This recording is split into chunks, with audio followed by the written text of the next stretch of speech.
This one should work. Please tell me you see me. And please tell me I'm not blurry because I just checked my motherfucking internet speeds and everything seems to be fine. So I am confusion as to what is going on. Um, Please, Lord Jesus, help me. I should be working. Oh my God. I should be fine. My motherfucking internet speeds tell me everything is good. Why the fuck can I show you guys my internet speeds? But it tells me I have over 300, whatever the fucks they call it. So it should be fine. Can y'all see me? Miguel, it should work. Does it work? Can y'all see me? I hate it here. But yeah, hopefully people come back. There was a couple of people in here earlier, and it would be nice for people to come back because everybody was giving me really good feedback already on the actual of what they thought of the fight. So please come back. Baby, come back. Any kind of fool could see. So I'm gonna give you guys like okay, thank God. Let me give you guys like 3 minutes to like come back and you know come back and give me your thoughts on the fight. The card was pretty fucking good. I wish this card had been in like the Canelo undercard. If this whole event, I know Ryan's is his own main event, but this whole thing, if it was on Canelo's undercard, oh, everybody would have that would have been a great fucking card. Am I right? Um, can you guys see me okay? Yeah, can you guys see me okay? I think you guys can see me okay, right? Ugh.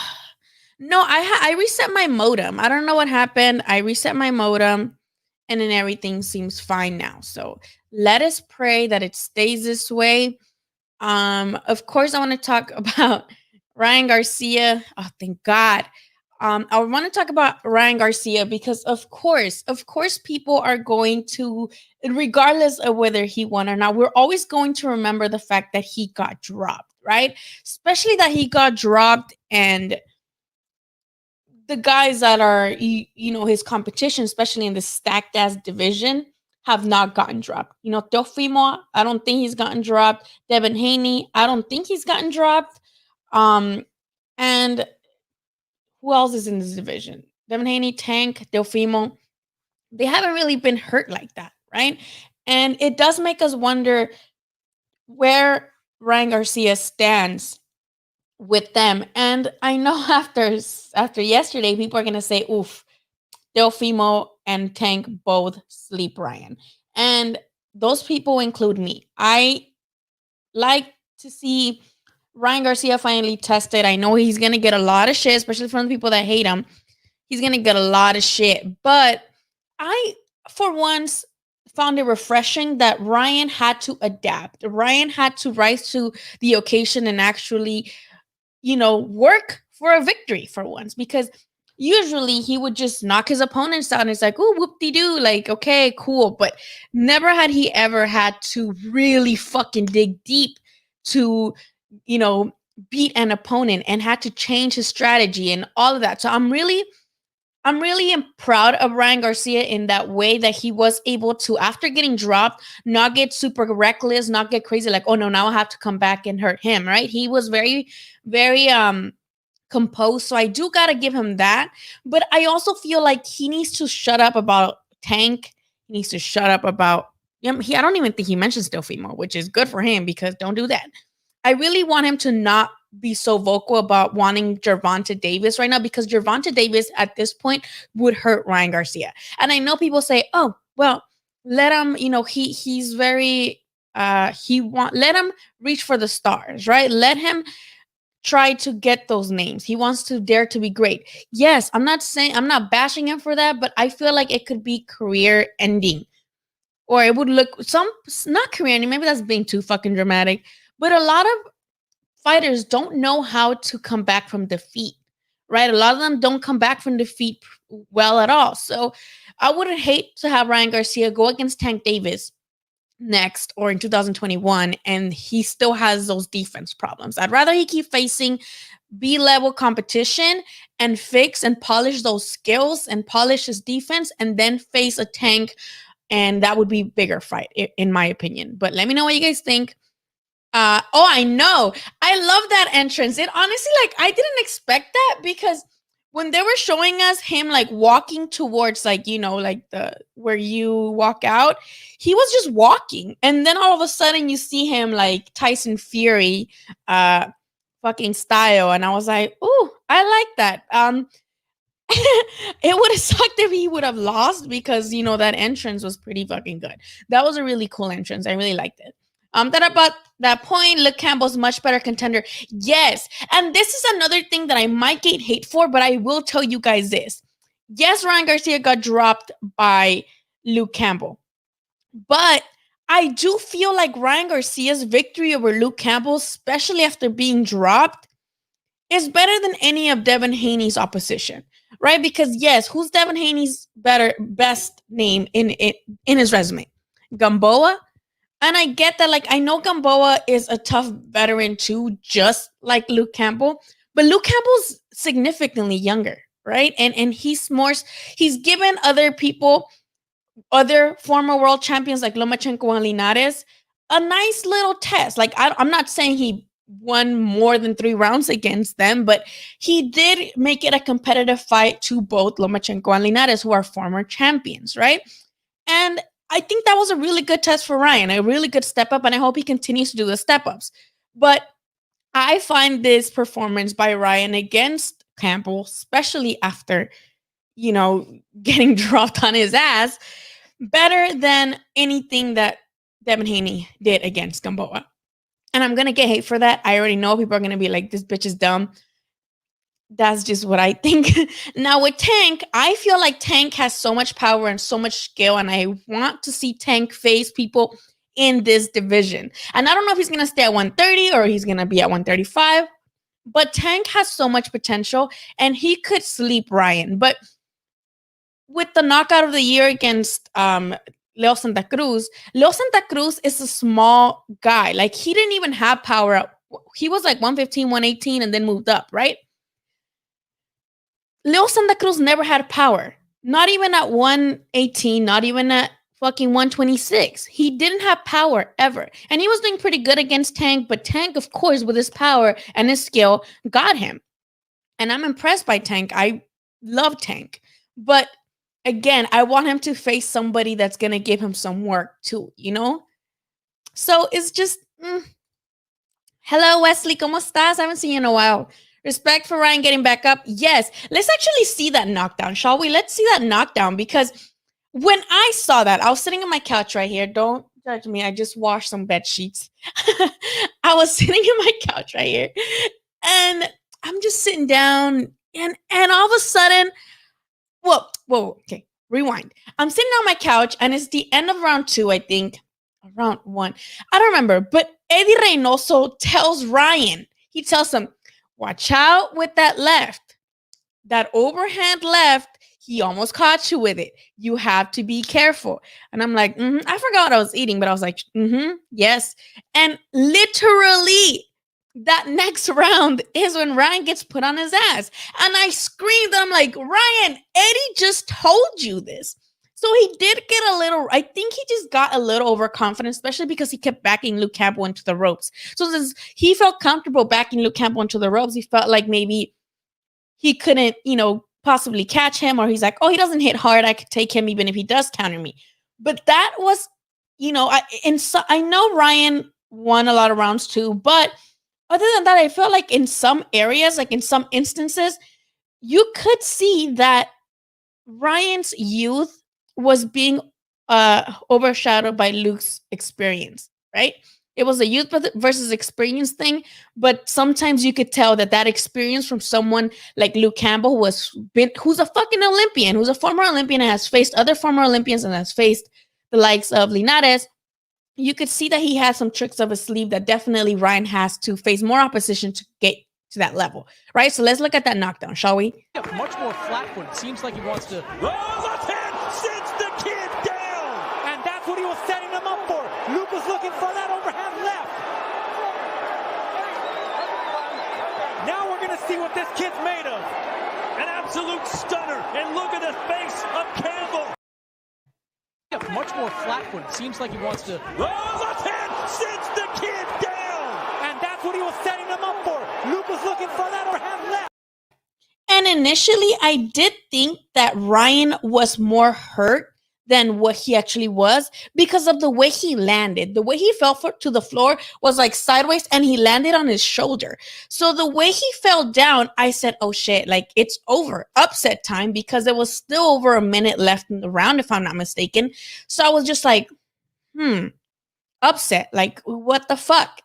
And it made my heart sink a little bit because I'm like, oh no, like Ryan, like what are you doing? Like, what the hell? This was your big step up. Like, so I did again. I do think that it was good that he did stay composed and he didn't try to, go back and try to get Luke hurt. And he actually did pretty well at the end of the round. So good props to Ryan for that. Like Cartita says, we got to remember Tank was carefully placed. Yes, exactly. And Leo has never hit hard. Not even when he was in fucking 118. So 122 menos, 126 menos. So 130, 135 or whatever. Come on. And again, I'm not taking anything away from Gervonta. I love Gervonta. I think he's great. He just needs, I just would love to see him against someone like Berchelt. Oh my God. Berchelt versus Tank is like my dream match.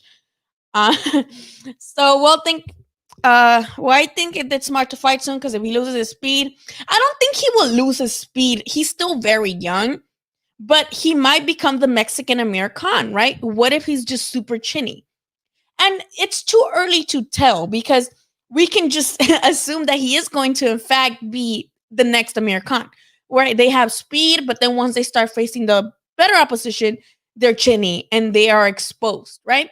But Ryan, ever since I used to see him spar at Legends or train at Legends, because he used to be managed by Roger here, the owner of Legends Boxing, it always made me like wonder why he closes his eyes every time he would throw a punch. I don't think he does this anymore, but when you look back at Ryan's Instagram back from like 2 years ago to like 1 or 2 years ago, every time he throw a punch, his eyes would close. He's like, shoosh, you know that sound that he makes?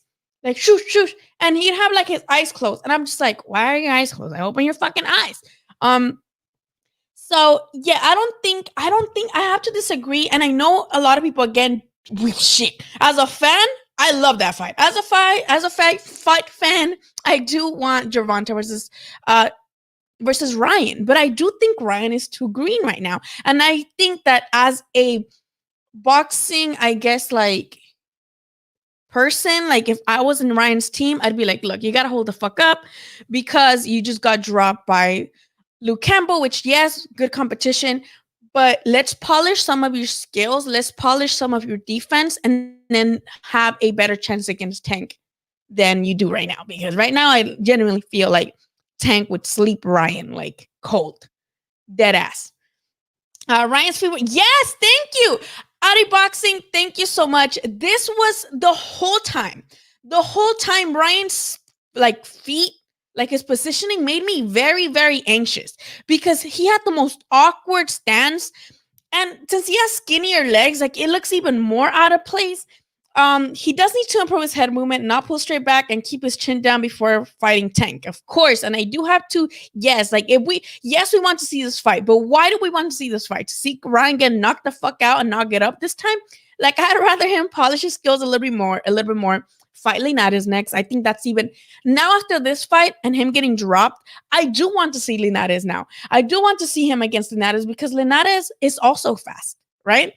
And I think that'd be a really good test for Ryan as he moves up and fighting these guys who are former champions or former Olympians and getting through them with learning something in the process. I think it'd be so good for him while he's with the Reynosos too, right? I favor Lopez, Davis, Lomachenko, and probably Haney, but Garcia is very capable. I think I favor everybody to knock out Ryan. I think Davis knocks him out. I think Delfimo knocks him out right now. Lomachenko, I feel like would be too much for Ryan in the way of just skill. I know he's been a sore loser lately, but his skills are still there. Haney, I feel like it would be more of an even matchup. Like if I was Ryan and I wanted to take like a good test, but not get knocked the fuck out, I'd pick Haney because Haney doesn't have power like that. And Ryan has more of a probability to beat Haney, in my opinion, than everybody else. But Haney could also just beat Ryan, right? But that would probably be the most competitive fight without Ryan getting knocked the fuck out, in my opinion. Haney. Lopez, I think, knocks out Ryan. Davis definitely knocks out Ryan. Lomachenko, I feel like, could either stop Ryan or just, but who knows? He's a sore loser. And again, like I mentioned earlier, we don't know how people like that come back from defeat, especially when they feel like it wasn't their fault. You know what I mean? There's a feint right there. Dude. Also, what I love about that is that Ryan, how he knocked out Campbell, which let's look at that. I love how he's learning Canelo's feint. Like, I think all boxers should study Canelo's feints because he pretends he's going to the head and they're looking at the head and then boom, they switch it to the body and they trick you. Like, Canelo has mastered the feint. Like, Canelo's feints are just a thing of the gods. So let's look at that Ryan Garcia little body. And I love how it was like a late reaction. Like, Luke Campbell was just like, like, I'm not getting up from that one. And there's that left hook. Campbell thought it was going to come up top. And it went downstairs right on the liver. There was no way Campbell wanted anything to do with getting up after that punch. Describe what Luke Campbell was feeling right here. Paralyzed. He was paralyzed. He could have possibly got up. But the face he made. He's like, ooh, like when you have to take a shit, but you can't, and you're constipated. That's the face he made. Let's see. Canelo. No, he's not. Nope. And there's always people here saying that he's ducking the Charlos and stuff. So I disagree. I think Ryan beats Haney, but it would lose to Tank and Theo. Yes, they're very heavy-handed, and that's the thing. That's why I feel like Ryan needs to improve his defense and polish his footwork a little bit, and his stance, definitely his fucking stance, because that was making me nervous. Yes, and you have to admit that Ryan got hard, and that's a lot that you need in the sport. For him to get up and like win, I think that also gave Ryan a lot of confidence. And I know he's like a little Generation Z motherfucker, and he's funny as hell. Like, in his post-fight interview, when they were interviewing him and he's like, when he dropped them, he's like, I'm like, oh my God, he dropped me. Like, what? I'm like, that is the most Gen Z thing to say. He's like, I was like, what? He dropped me? Oh my God. I'm like, yo, this kid is fucking weird, but it's funny. He still does that. He does, right? Like, it's just like, why are your eyes closed? Please open them, sir. There's going to be a counter. I think it probably can take a punch. Yes. So again, thank you, El Gallo Fino, for commenting and being here with us today. Yes, I do have to agree with this. And again, I know a lot of us, maybe at first, initially, when we thought he was going to get upset, we're like, oh, fuck, a Mexican American, right? Like, just speed. But once they face better opposition, they get dropped and they just can't take a punch. But Ryan proved that he can take a punch and he can get up from it. But can he get up from punches from Teofimo or Gervonta? That's why you have to sharpen those skills regardless. Yes, maybe you can say, I can take a punch. But do you want to take a punch from those guys? I don't think so. So as long as I think he should just work on bettering his defense. Like a lot. The question is, Tank, what? Really? No, I do think see. Again, I think Ryan beating Campbell is better than like Haney's win over Gamboa and Tank's win over Leo. And I know, again, I'm going to get hate for this, but Leo, again, is coming from 118. He never had power at 118, not at 122, not at 126, not at 130. Leo never had power, not even in the smaller weight classes. So, yes, it looks good because, 4 division world champion, Tank knocked him the fuck out. Yes, and again, I'm not taking anything away from Tank. I love Tank. He's fucking awesome in my book, boxing-wise. But again, these are things that we expected. With Gamboa, it's another thing that you're just like, okay, well, this guy is like older. They're supposed to get through them, right? Yes, he didn't get dropped by Gamboa or whatever, but Gamboa's older, right? So I do have to give Ryan more props for this victory over Campbell after getting knocked down than the other two. But I still think that Tank, just with power alone, does the same thing to Ryan Garcia that he did to Leo Santa Cruz. I like Ryan a lot, but I agree he's too green for Theo or Tank. He just yes, this is awesome. Linares, Fortuna, all the lower tier guys. Like now you moved up to B level guys, and Luke Campbell is a really top B level guy. He's like on the higher tier of the B level guys because again, he's faced former champions, former Olympians. He's never had gotten knocked out like that before. He didn't get knocked the fuck out cold, but he did have his first knockout loss through Ryan Garcia. So again, I would love to see him fight the B level guys before fighting Haney. Well, Haney's cool again because I don't think he would get hurt by Haney. Maybe he would just lose like a close decision or something. Now with Theo and Gervonta, though, he would get knocked out. And I think I wish, again, someone in his team would be like, look, there's no rush. Let's just work on defense and move our way up. However, I can see how that's a struggle because Ryan Garcia sees the guys that he grew up with in the amateurs who already have belts, right? Devin Haney, who they constantly had a rivalry in the amateurs. And as far as I know, Ryan lost all the fights against Devin Haney, but then there's some rumors that they went 2-2. I'm not sure what the exact number is. If you guys know the exact numbers, please let me know. But I think that's what kind of gets Ryan wanting to rush, I guess, because he sees them celebrating already as champions, especially at Teofimo Lopez. He dared to be great, and holy fuck, did he prove a point. So again, I think seeing them already with belts, then he probably feels like shit. I need to get up there too, but I'd rather he just wait and chill and work a little bit on his polishing his skills. Do you think Canelo will give him some white? Oh yeah, I think Canelo. I want to see. Hopefully, the Zone comes out with like a post-fight like recap, just like All Access would have like a epilogue, right? And the HBO 24/7 would also have like another episode after the fight. I hope we see Canelo's reaction to him getting knocked down. Because we saw Oscar's reaction, right? He was right there. He was in the view. I don't know. Let me see if I could play it again. And you can see Oscar in the back getting up. Much more flat-footed. Seems like he wants to. Left hand sits the kid down, and that's what he was setting him up for. Luke was looking for that overhead.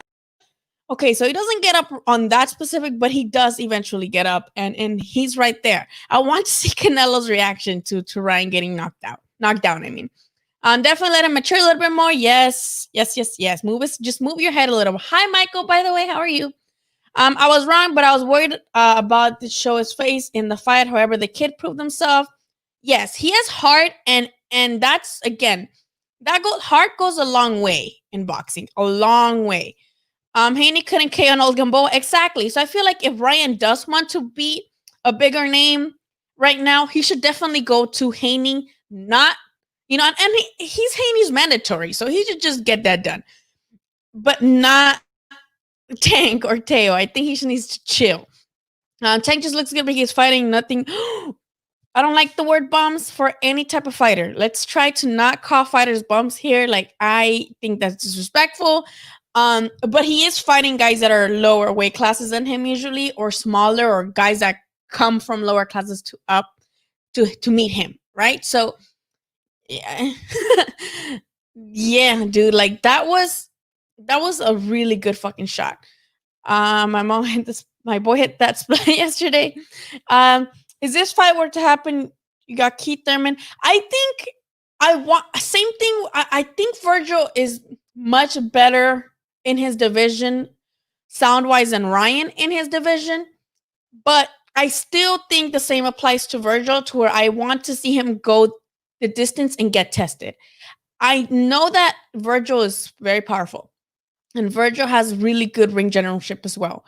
But I still think he just needs to go again in order. My favorite performance by Virgil is Mauricio Herrera, because Mauricio Herrera had never been fucking folded like that in his entire career, and in my opinion, he beat Danny Garcia. And Orozco. Relentless Orozco, I feel like that was such a fucking good win for Virgil, because Orozco had just gone 12 rounds with Ramirez, who is a unified champ at 140.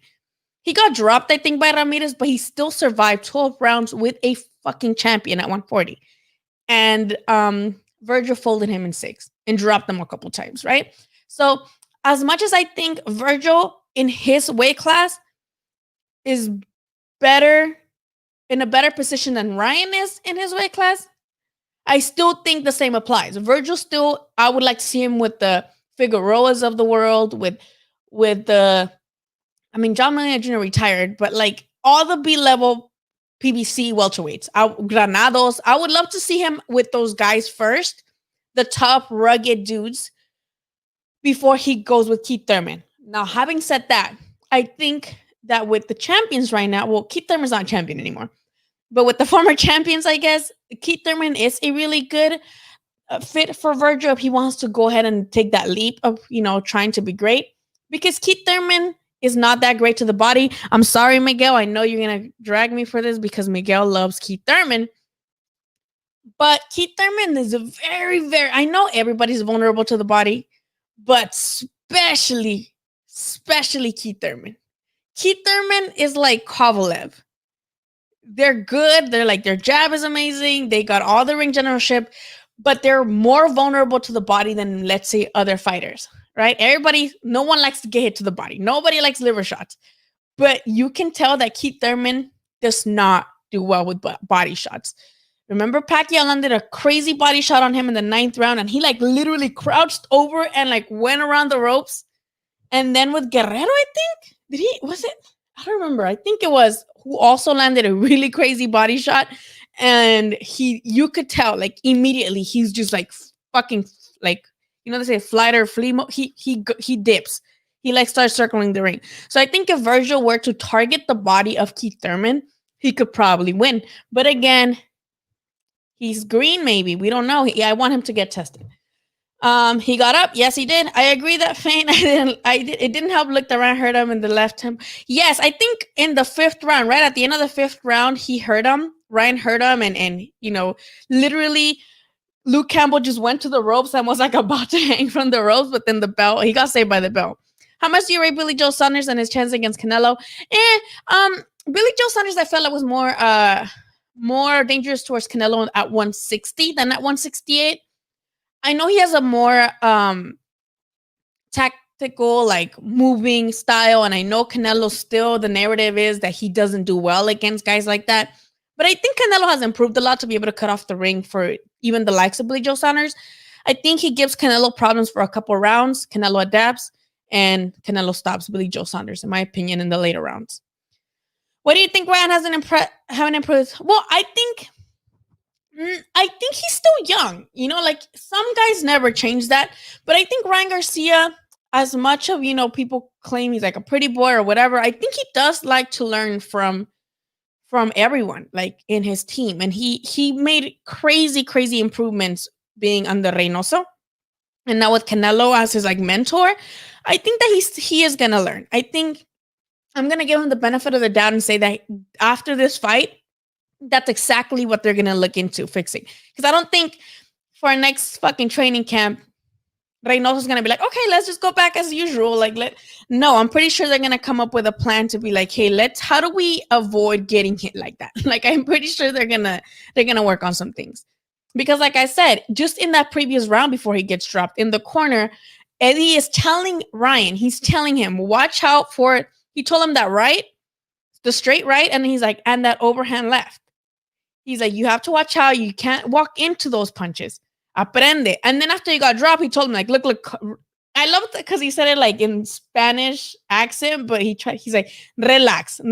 So he's telling him relax, right? After he got dropped. He's like, relax. You already got dropped. You're fine. Like, you took it. Like, let's speed it up. And that's it. Like, he didn't panic. They didn't like tell him, oh my God, be careful. He's just like, you got dropped. You got up. Let's move on. Right? And I love that. I think Ryan gets power stance, allows him to throw hard shots between shots. It's all defense. And again, same with Amir Khan. A lot of people say, oh, Amir Khan has a crystal chin. I don't think Amir Khan has a bad chin as much as he has shitty defense.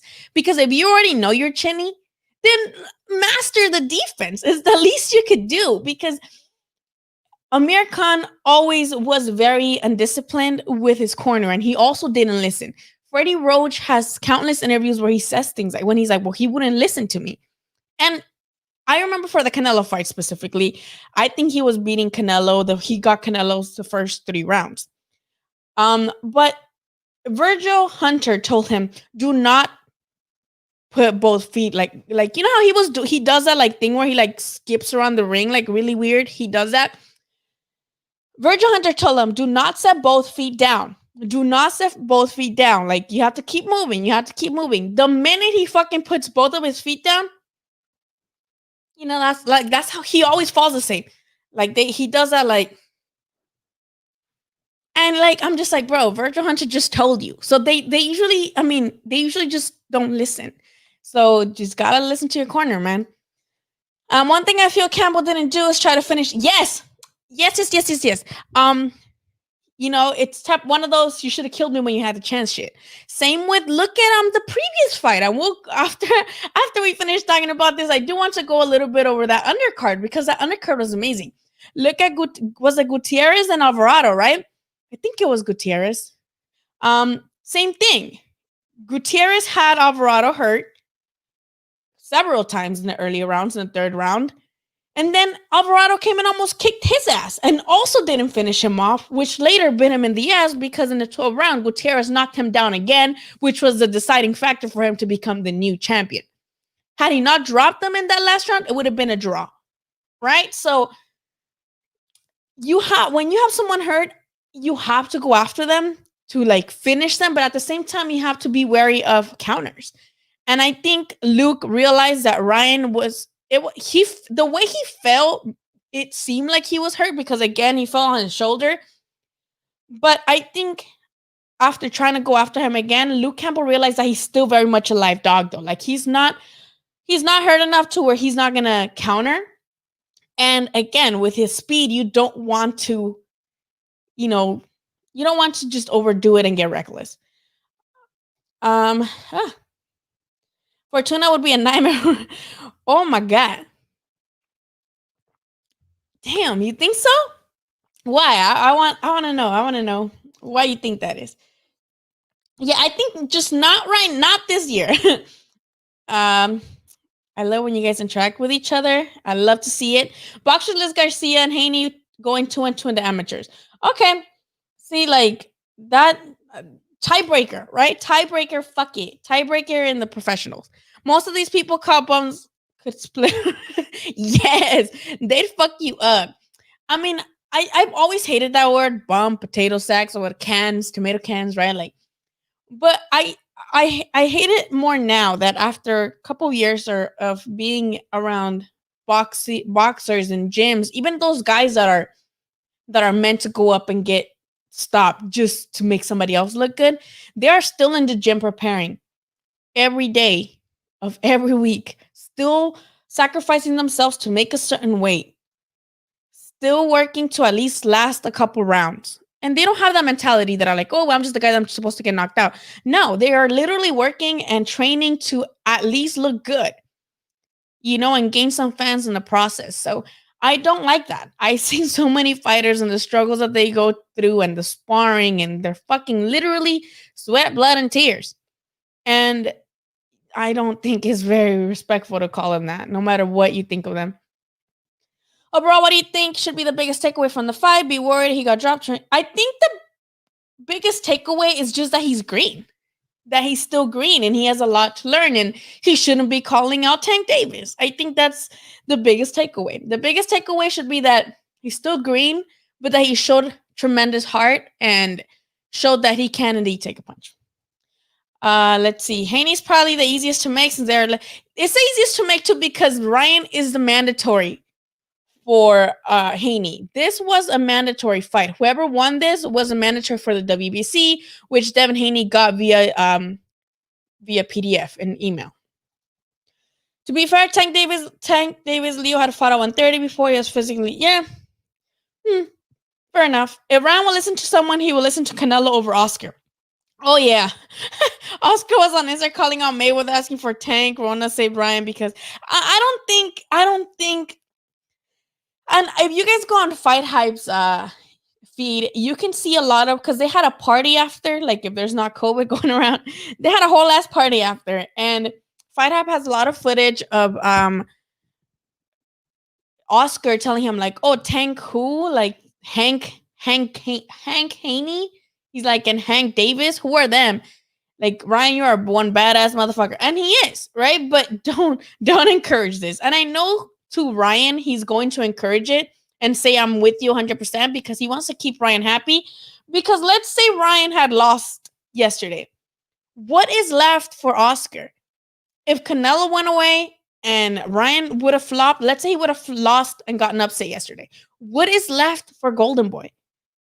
Virgil, Jojo, I guess, but Jojo's not too happy with Golden Boy either. He's probably gonna leave him soon if things keep going the way that they are, right? So I think Oscar is caught in the like, I want to keep Ryan happy and show him that I'm behind him 100%. But as a promoter, he should be like, look, you gotta chill. Like, let's not do that. Yesterday Campbell took a knee. Bro, you tweeted that, and now you're saying it here. Thurman, ¿dónde está? ¿Dónde está Thurman? ¿Cuándo va a pelear Thurman? A ver, dime. Tú que eres su number one fan. Dime a ver cuándo va a pelear Thurman. I agree with what you say about the body shots, and it was Collazo. Yes, Collazo. Yeah, you're right. I was working at Olive Garden that day. And I remember that I asked for the bar section just because they were going to have it on, I think, Spike back then. Was it Spike that had those fights for PBC? I just remember that I was in the bar section that Saturday, and I'm like, hey, put me in the bar section. And usually the bar section fucking sucks.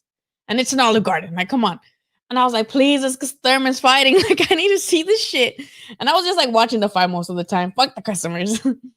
Your son doesn't move after getting popped in the night. That, and he just hasn't looked impressive in that division at 168.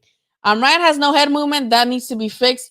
Miguel, who do you have, Ryan or Tank? If they fight. That's true. I think he just needs some years, like a couple, maybe 3 before Ryan steps in. Yeah, I wouldn't rush that fight. If they want to rush one big name, do Haney. Don't do someone that might knock you the fuck out and make you look foolish. Tank literally predicted Ryan walking to the I know. I love that he tweeted that, and then when Ryan got dropped, he's like, see? Like, all he put was, see? Should Ryan learn Spanish? No, I don't think that there's that much of a there's not that much of a language barrier, because now Canelo and Eddie do speak English. Like, they don't normally talk because maybe they don't feel like they can get their point across fluently, but I don't think it's that much of a like a barrier. However, I do think that Ryan's Spanish is going to get better by working with the Reynosos, and I do think also the Reynosos and Canelo are going to get better at English, which they already speak. The thing with Mexicans, and I know this for experience because everybody in my family, my mom, my dad, they speak English. They speak English just fine. They understand it, but they're shy to speak it because they know that they can't pronounce shit normally, like in English. And Mexicans and other people that are Hispanic do get made fun of for their accent, right? So I think that's the reason why a lot of boxers, even if they do speak English and understand it, they choose to respond in their native language because that's what they're comfortable with, and that's how they can better get their point across. Now, I see people all the time mention, oh, Canelo needs to learn English, or Sarang Visai needs to learn English, or all these, Asian boxers or Ukrainian boxers or Russian. No, and I have to disagree with people with this. Boxers don't owe us shit. Boxers don't owe us the fucking privilege of being like, oh, well, I can understand you in my fucking preferred language. I have to disagree completely. These guys are busy training and shit for looking good in the ring, not to have some Rosetta Stone every fucking day just to be able to please the fans. They're already trying to please you by putting on fights, not by learning your language. And I always see this everywhere, like, oh, they need to learn English. No, they don't. That's why they have interpreters, which usually a lot of them fucking suck. But we just need better interpreters. That's it. We just need better interpreters. But I don't think they owe us anything to have to learn English or learn this or learn that, or Ryan learn Spanish. Ryan is Mexican by like 3rd generation. Like, we shouldn't expect him to be like, oh, woohoo, like Mexico. Like, he'll be okay. As a fight fan, whom do you want to see Demetrius? As a fight fan, Billy Joe, maybe? I don't know, but he's at 160. Charlo, fight Charlo. There's no reason he shouldn't be fighting Charlo. Triple G, there's no reason he shouldn't be fighting Triple G because they're both with Matchroom and the Zone. So, Demetrius Andrade against Triple G, I guess. Against Charlo. Anybody with a name at 160, anybody with a fucking pulse at 160, because Boo Boo Andrade pissed me off. I don't like Boo Boo anymore because of that clown shit he was saying at Canelo's fight. That, oh, Canelo doesn't fight anybody. Motherfucker, you got dropped by Vanes. And you haven't fought anybody in like the top 10 since when? So now, sorry, but I don't like Boo Boo and I care fucking less. Boo Boo's one of those dudes that if he didn't have a belt, I don't think we would give a fuck. Ryan has the thing. Oh my God. You guys are so rude. I'm gonna have to screenshot that because y'all are wild for this one. Ryan has a come on, don't say that. That's rude. I agree with Chris Asia about Campbell not going after Garcia. And yes, he should have. You should have killed me when you had the chance. Who wins between Mikey Garcia and Teofimo Lopez? I don't want to talk about Mikey at 135. Have you seen what Mikey looks like? Let's look up what Mikey Garcia looks like. I don't think no. And then their mom just died, y'all. Like, my condolences, and I'm pretty sure we all know that their mom just died. So my condolences to the whole Garcia family. And yeah, it's got to be tough because she died of COVID, if I'm not mistaken. But the boy chunky. The boy is chunky right now, and I don't think that he will be hitting 135 anytime soon. Let me see. I can't find any pictures. Let me see. You know who's going to have it? Twitter. Twitter is going to have it. Twitter's going to have that picture of Mikey Garcia looking a little chunky. He's been, going in with the Mexican food. That's fine. Let him do him. He'll be fine. But let me show you guys a picture. Never mind. I can't find one. Fuck. But you guys have seen Mikey, I'm sure, how he looks like right now. He's chunky. He is a little chunky boy. Let me see if I can find one. Well, I can show you this like Mikey Garcia thumbnail. Let's see. Y'all see this man's face? Y'all see this man's face? He's chunky. He's a chunky boy. Leave him alone. I don't think there's any more, but he's a little chunky. Okay, there's no more. But he chunky. The boy chunky, you guys, okay? Fortuna's a southpaw. Yeah, I think Canelo. Ryan didn't look like he sparred any southpaws because he didn't look like his stance was just off. So yes, dang. All right. Him and Tank would be a good fight, probably a little bit later on. Right now, Tank just sleeps him. I don't think that's a good fight. I think that's just Tank sleeps him. My biggest takeaway is that Ryan Garcia can deal with adversity. It's a good yes. And again, like how he came back from it, he wasn't being like super crazy. I know. I'm sorry. I don't know. I had to reset my modem. Ryan could listen to both Oscar and Canelo because Oscar might be a bit crazy, but that dude is one. Yes, that's the thing. I know we all sometimes dislike Oscar as a promoter and the fact that he's had his share of, controversies makes us forget that he never ducked anybody. He fought everybody in their prime. He was, he fought everyone and he gave everybody a tough fight, even when he lost. Right? Even when he lost to the Body Shop by fucking the alien B-Hop, he still looked okay, right? He didn't just like fucking surrender to anybody. So I do think that maybe if Ryan can take that like route of fighting everyone in their prime, even if it means losing, he's still gonna have a good name for himself. The thing is, Ryan's not in his prime. So I think he needs to chill and again polish his skills a little bit more. Tank wins now, but Ryan could get better, and his height and size could make it interesting. Yeah, Tank is kind of short. Ryan's not like tall, but I think he's taller than Tank. And Tank, I just depends what weight classes he's at too. By the time Ryan gets better, Mikey Garcia looks like a tank. Yeah, he's chunky. He's a chunky boy right now. I don't. Let me see. Maybe his Instagram. Maybe his Instagram. What you say? And again, I'm not judging him. Like, being a Mexican myself, it's hard to stay away from like the bomb food, right? And let him. Maybe he's just taking up like a Corona break. Like, he'll start getting back in shape once once COVID is over. That's fine. Let him do his thing. I'm mad at him. We never mad at him. Okay, here it is. Oh, Lord Jesus. Let me show you guys. Would you look at this? He chomky. Let me see if I can make it a little bit bigger. That Mikey looking thick. The comments. Damn, Mikey looking thick. He's going for his 5th division belt at heavyweight. Mikey gained weight.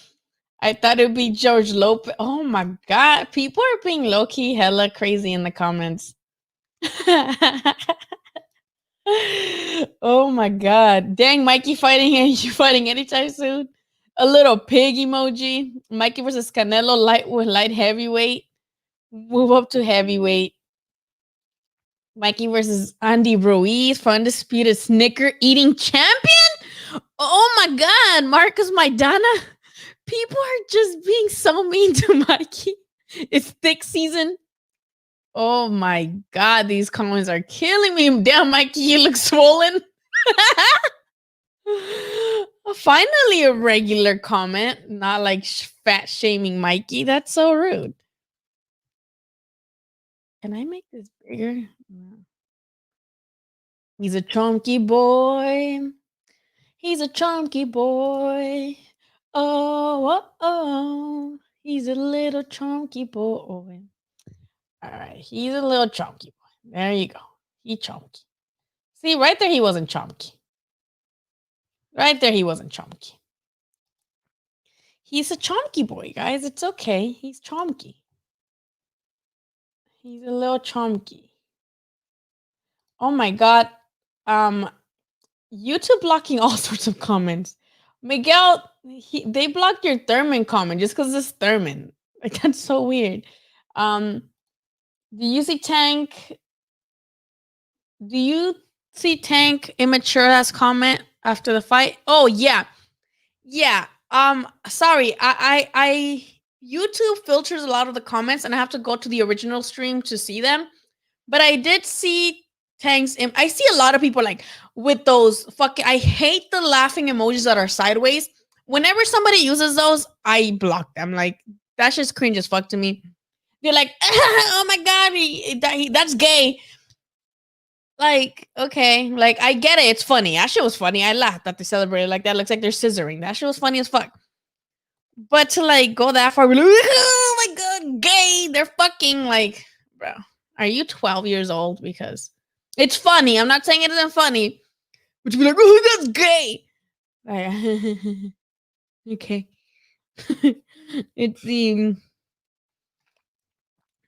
Let's see. Both Wilder and Garcia are going to it a lot more often. Yes, I think Mikey Garcia is going to fight on 47 for the time being. Lily, anytime make crazy. Oh my God, yes. I forgot to put it, to load it into my sound box thing. Look at him.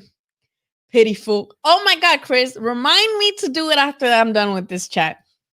Pitiful. Do you think that was Ramirez can be? Yes, he has. But Josh Taylor is no joke. If there is one fighter from the UK that's got a complete package, it's Josh Taylor.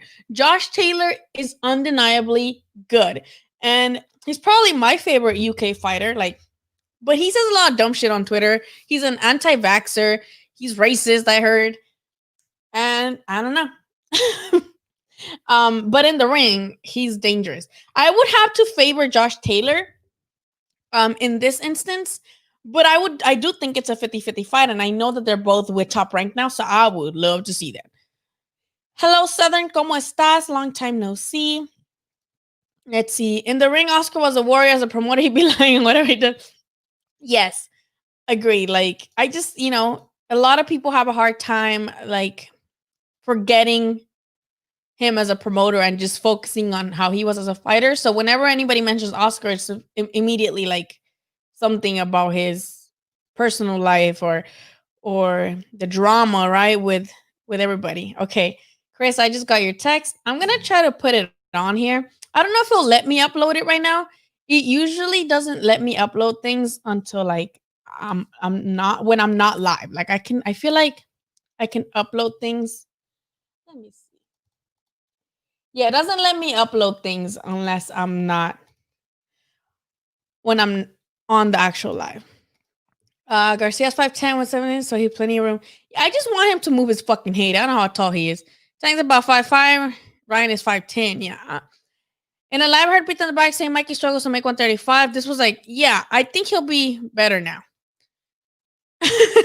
No, like when people use it like excessively, when people use any emoji excessively, I'm like, what's wrong with you?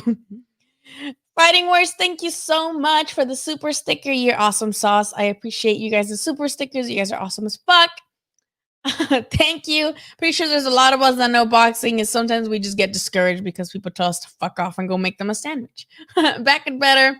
Yes, Happy New Year, Southern. How are you? Happy New Year to everybody. Definitely this was a great fight to start off, right? Ryan Garcia with Luke Campbell. That was a great little test for him.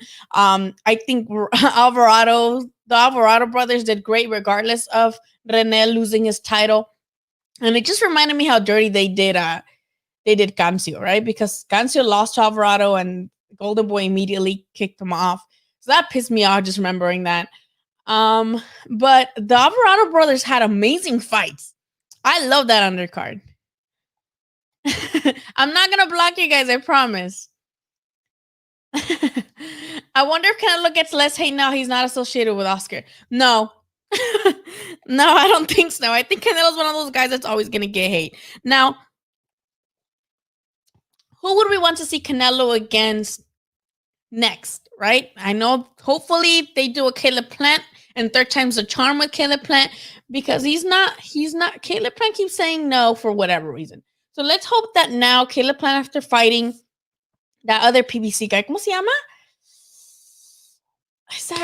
Is that black guy, right? I forgot what his fucking name is. I just like Rene for that Cancio fight. I feel like it's something. No, I don't think so. I really like that fight for the Nicaraguans because I know that they that was a very specific, nice date for them, very special date because that's when one of their champions, that's like one of the biggest champions in Nicaragua, had also won a belt. So it was really memorable for the Nicaragua people, right? But I think I don't know. I think it was just not Cancio's night, but I think that the way Golden Boy went about the Cancio situation is fucked up. And I'm always gonna be mad at Golden Boy for that. Not like they give a fuck, but that was dirty as fuck. Oh shit, that's right. Yeah, like I can't see, and we can't blame the fighters anymore. Same with Triple G when he fought that random fucking guy from Poland, right? Who the fuck chooses these mandatories and why? What the fuck have these guys done that is so fucking special to be mandatories? Motherfucker coming off a loss, this one. Yildirim, or whatever the fucking name is. Let's not hate the boxers anymore for taking on mandatories and be like, oh, who are these guys? These guys are not up to par with champions. But it's not like the fighters are choosing them, the sanctioning bodies. So let's get the fuck on the sanctioning bodies and be like, this is embarrassing. Why is this guy a fucking like a mandatory? Why was Triple G's last opponent a mandatory? Why is Yildirim a fucking mandatory when he's coming off a loss? Like, this is just shit that the sanctioning bodies just do. Charlo, wait, what about Charlo? No, Charlo's not going to happen unless it's at 168 because Canelo just, if I'm not mistaken, Canelo vacate, right? Like his last belt at 160? Probably. I don't want to see that much, though. I'd rather Canelo fight Caleb Plant. Thank you so much, Chris, for the super sticker and the super chat. Y'all are awesome sauce. Did you see when they asked the crowd who they wanted to... Yes. Yes, they all chanted, "We want Tank. We want Tank." That's gotta suck for Devin Haney, because with Devin Haney, it seems like he's the B side. Like, he shouldn't be acting like he's the B side. He keeps like calling out Ryan and all this, and I'm just like, bro, like, he's your mandatory. Let him call you out. Like, what's happening? Does this mean Ryan has Cinco de Mayo? I hope maybe Canelo will have him in his undercards too, right? But I don't know, because I don't know how that would work with the Golden Boy situation. Who you got, Chocolate? Oh, let's talk about this fucking fight. I am so fucking wet for this fight, 100%. I think Gallito avenges his loss. Quote me on this. Well, I go back and forth with this one, because Gallito fucking got dropped by Cuadras in the last fight they had, right? But Cuadras is a dog too. I love Cuadras. Cuadras is one of my favorite fucking people ever. Cuadras is one of my favorite boxers ever, just because he's fucking funny. And he was a fucking beast when he first started. He was like, he'd not give a fuck. So I love Cuadras, but he did drop Gallo. But I think Gallo just got careless. But he can't be doing that with Chocolatito, because Chocolatito's still that bitch. Yes, he, got damaged by Rungvisai, but he's still that bitch. And we saw that against Jafai, though. That's why I give Estrada the upper hand in this fight. Well, that's why I give him the advantage, because he's faced Cuadras, who Mexican versus Mexicans always going to be a badass fight. Jafai is good, but he's a UK guy. Those UK guys kind of sometimes flop against us on this side of the pond. I just said it. There, I said it. So I do feel like Gallo has a better, he has momentum, right? Like, he has never been hurt like Chocolatito has. And I think this is going to be a great fight. I think there's going to be several knockdowns in this fight. I think they both knock each other down, and then we get a winner. It's 50-50, but I love Gallo. Like, Gallo is so underrated to me, especially because he's in the lower weight classes. People don't really pay attention to them. But Gallo should be just held to a higher side. Like, people needs to fucking recognize Gallo Estrada. I love him. Yeah, I mean, I have Gallo, but Chocolatito could definitely. The thing is that I think whoever wins from this has to face Rungvisai. And I don't think I want to see Chocolatito laid the fuck out again by Rungvisai. Gallo Estrada, I feel like, okay, they got a trilogy now. And they would be more interesting, but shit, I don't fucking know. Let's see. But let me know who you guys got. Canelo will probably fight the winner, BJ Saunders with Boo Boo after. Well, I think BJ Saunders is at 168 now, and Boo Boo is at has his belt at 160. So I don't know how that would work. But they always meet in like. But when you meet at a certain weight class, you don't fight for the belts, right? Shit, I don't know with these sanctioning bodies no more. But that'd be a good scenario. Second, Garcia will see pay-per-view records, or at least, yes. I think somebody tweeted that, like, that this fight would make more pay-per-views than any of the other PBC events. And I have to agree, like, this past year, right? You got knocked down by... Yeah, how does that happen? I really want to go to, ¿cómo se llama ese güey del WBC, Sulaiman, and be like, please explain this. Just like they got on him about the franchise belt, just like they got on him with that, I want to get on him and be like, how? Please explain this whole process to me. How do you guys come up with that? Do you guys just like put a bunch of motherfuckers on the wall and throw a dart at whoever the fuck is the mandatory? Because how the fuck?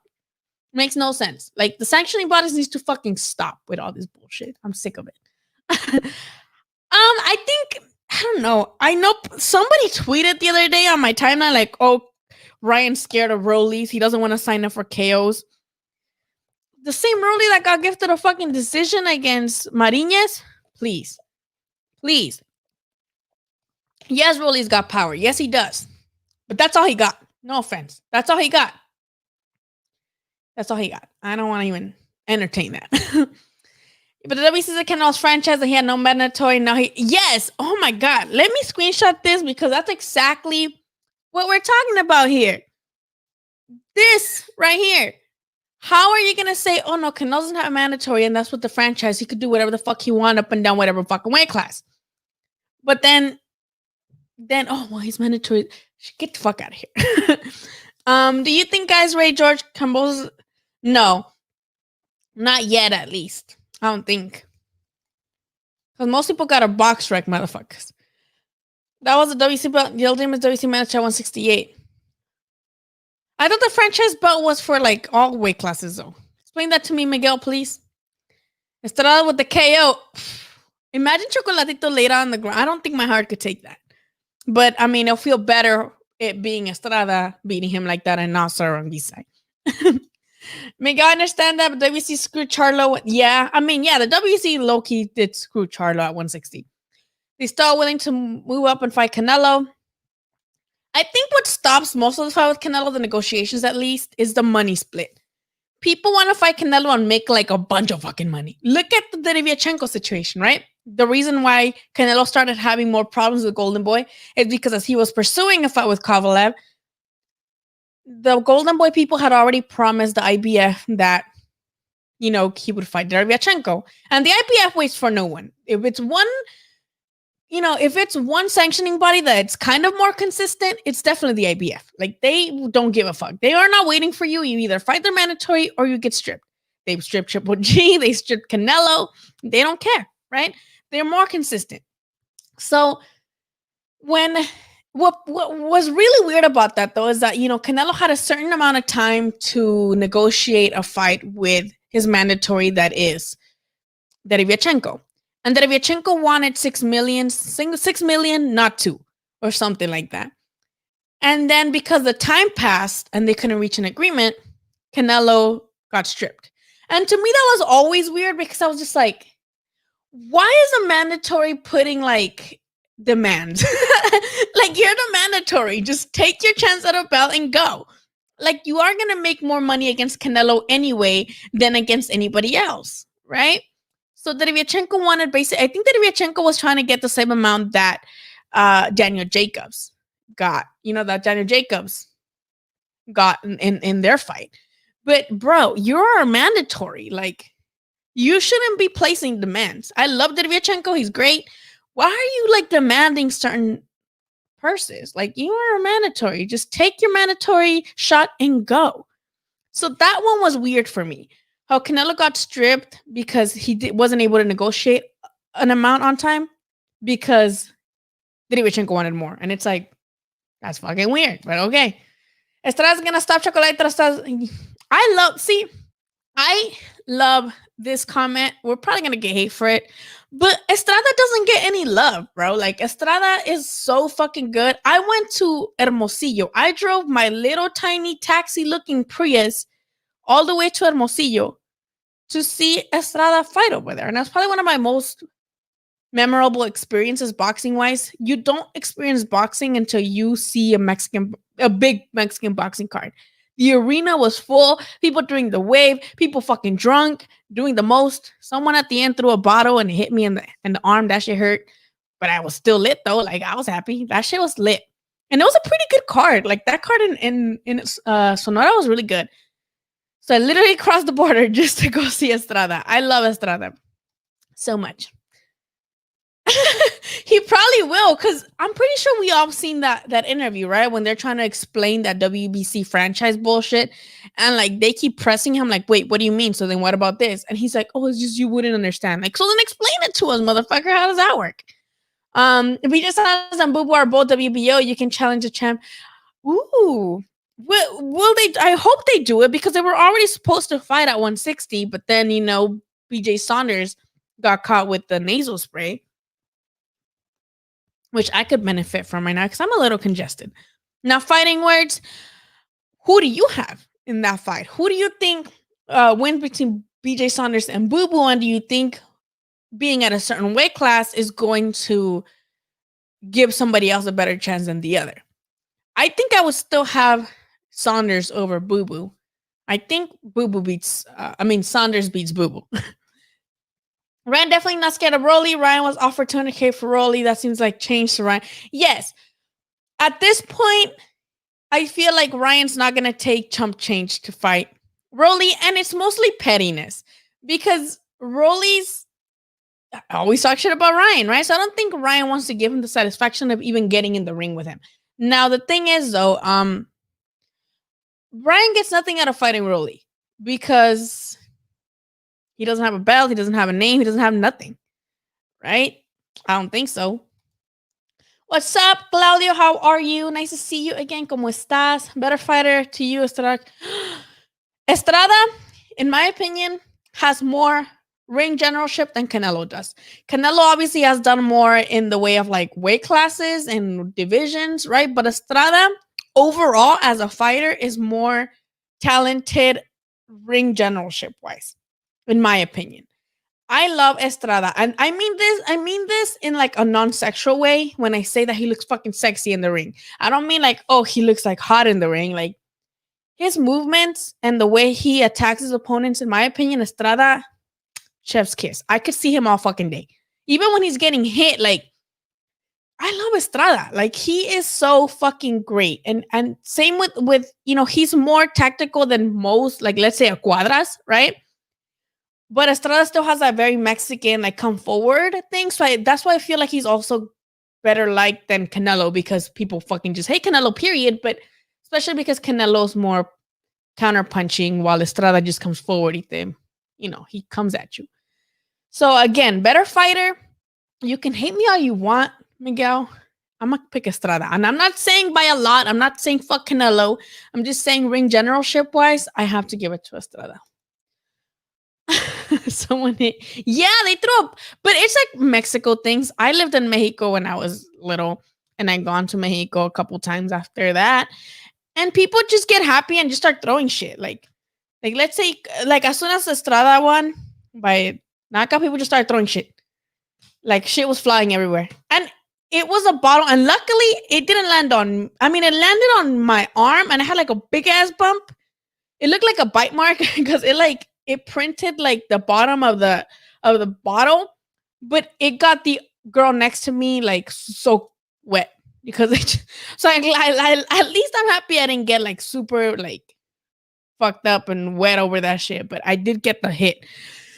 And it's just Mexican shit. Like Mexicans don't know how to act anywhere. So yes, I love that fucking Ryan Garcia fight. Now I can't wait for more of his fights, because now we're gonna be watching his fights more intrigued, right? Billy Joe Saunders has been ducking Andre. He's ducked him like 3 times. Well, the last time it was when he got like the nasal spray shit, right?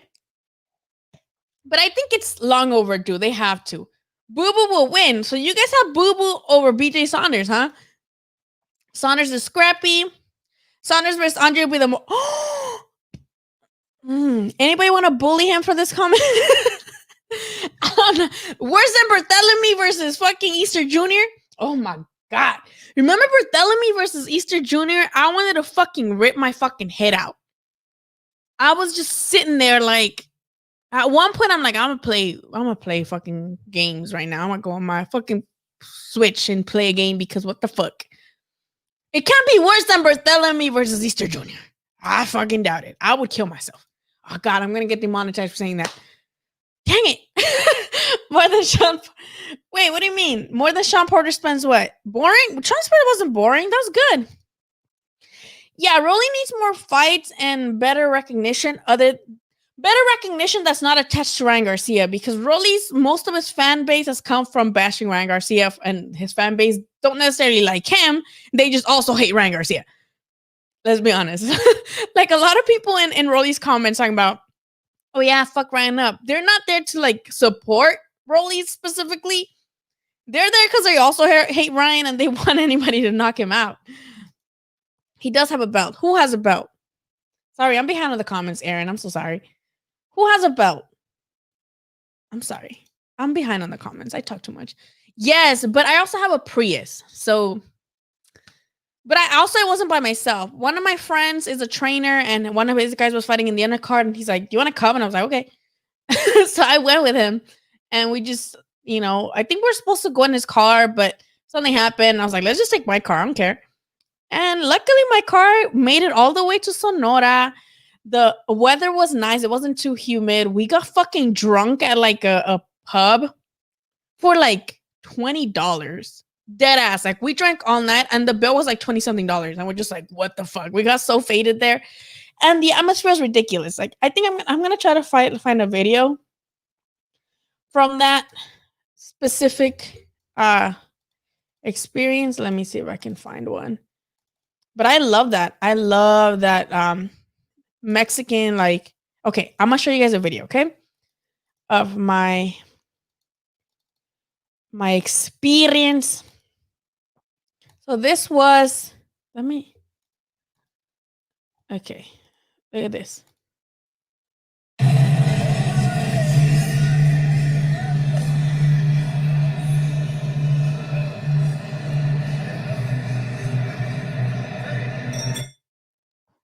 That shit was lit. That shit was lit. Like, it was a ridiculous, like, experience. And I would welcome everyone. Even the TJ fights are good. So whenever, like, you're in TJ, go watch a boxing fight. Like, those are fucking awesome. All those fights are awesome. Oh God, am I behind as fuck in the comments again? Oh Lord Jesus, I'm sorry. Oh my God, where am I? Oh my God, I lost my place. Okay. Boo Boo smokes BJ Saunders. Saunders just staying hungry. See, I would love to see Boo Boo smoke somebody. And somebody at the top. I want to see Boo Boo prove everyone wrong, right? Because everybody thinks Boo Boo's just, like overrated, whatever. I want Boo Boo to smoke BJ Saunders. Because I don't like BJ Saunders. Boo Boo kind of pissed me off with the last shit he said about Canelo and saying that Canelo hasn't fought anybody. To me, that not because I love Canelo, but because, bro, who have you fought? Type of shit, right? So if Boo Boo could beat and make BJ Saunders look stupid, I would make a shrine in my house for Boo Boo Andre, and you guys can put me on that shit. If this fight ever happens and Boo Boo smokes BJ Saunders, I will make a Boo Boo shrine in my house because I just need anybody to beat BJ Saunders. That motherfucker gets on my nerves. Like, I just need someone to beat him. You like Chocolatito? Let's bet. Girl, by the way, I need to start betting because I predicted Ryan to win in the 7th round by knockout. And I even predicted that it would be a left to the body. Why am I not betting it? I'm making money. I could be the new Jonathan Lear without faking cancer. Come on.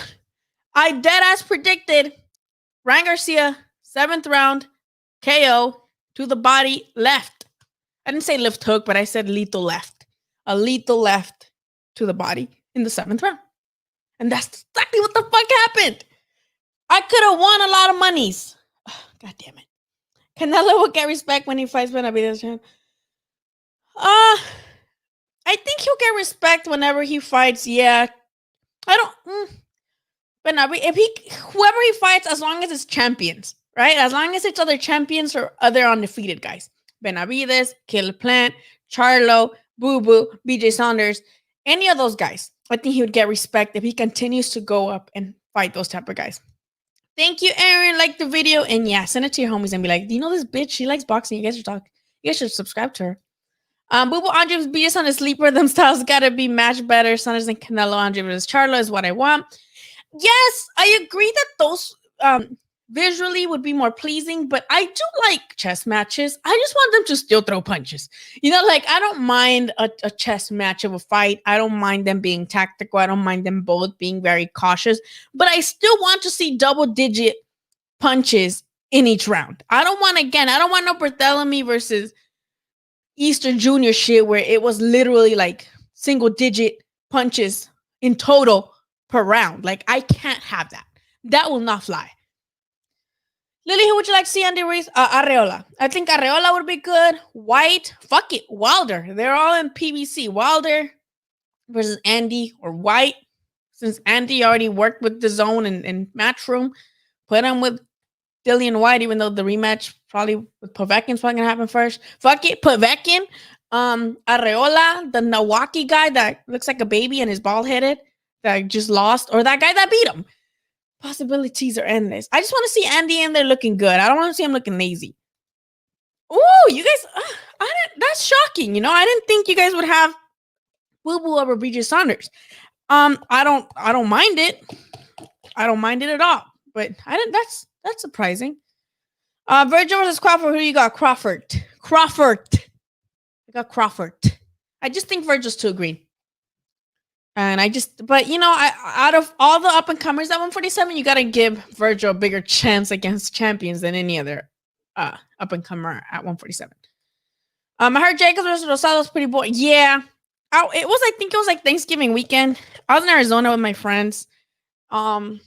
with my friend. I know I say friends. I don't have multiple, just one. And yeah, it was pretty boring. It was pretty fucking boring. And I think the only thing we remember about that fight is that most people had Rosado winning. And when they announced Jacobs, and then the announcer got it wrong. The announcer said out of Philly, Daniel Jacobs. And when they say out of Philly, people thought they were talking about Rosado. But he said Jacobs, and it's like, so then what? Right? So we were all like kind of like just annoyed about that. I didn't care who won. I thought that shit was like just like like it was like an fight. What's funny is grown man and a little kid.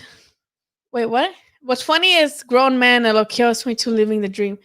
Ryan or Rollies? More boring than Miguel. I heard about it. I did not see it. I heard about it. Don't want to watch it.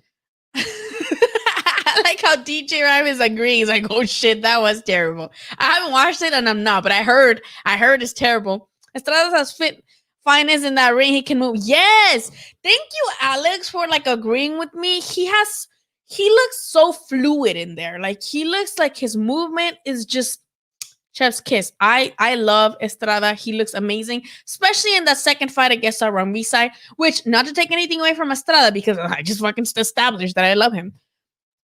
But Rambisai going orthodox in that fight fucked them up. Like, why would you do that?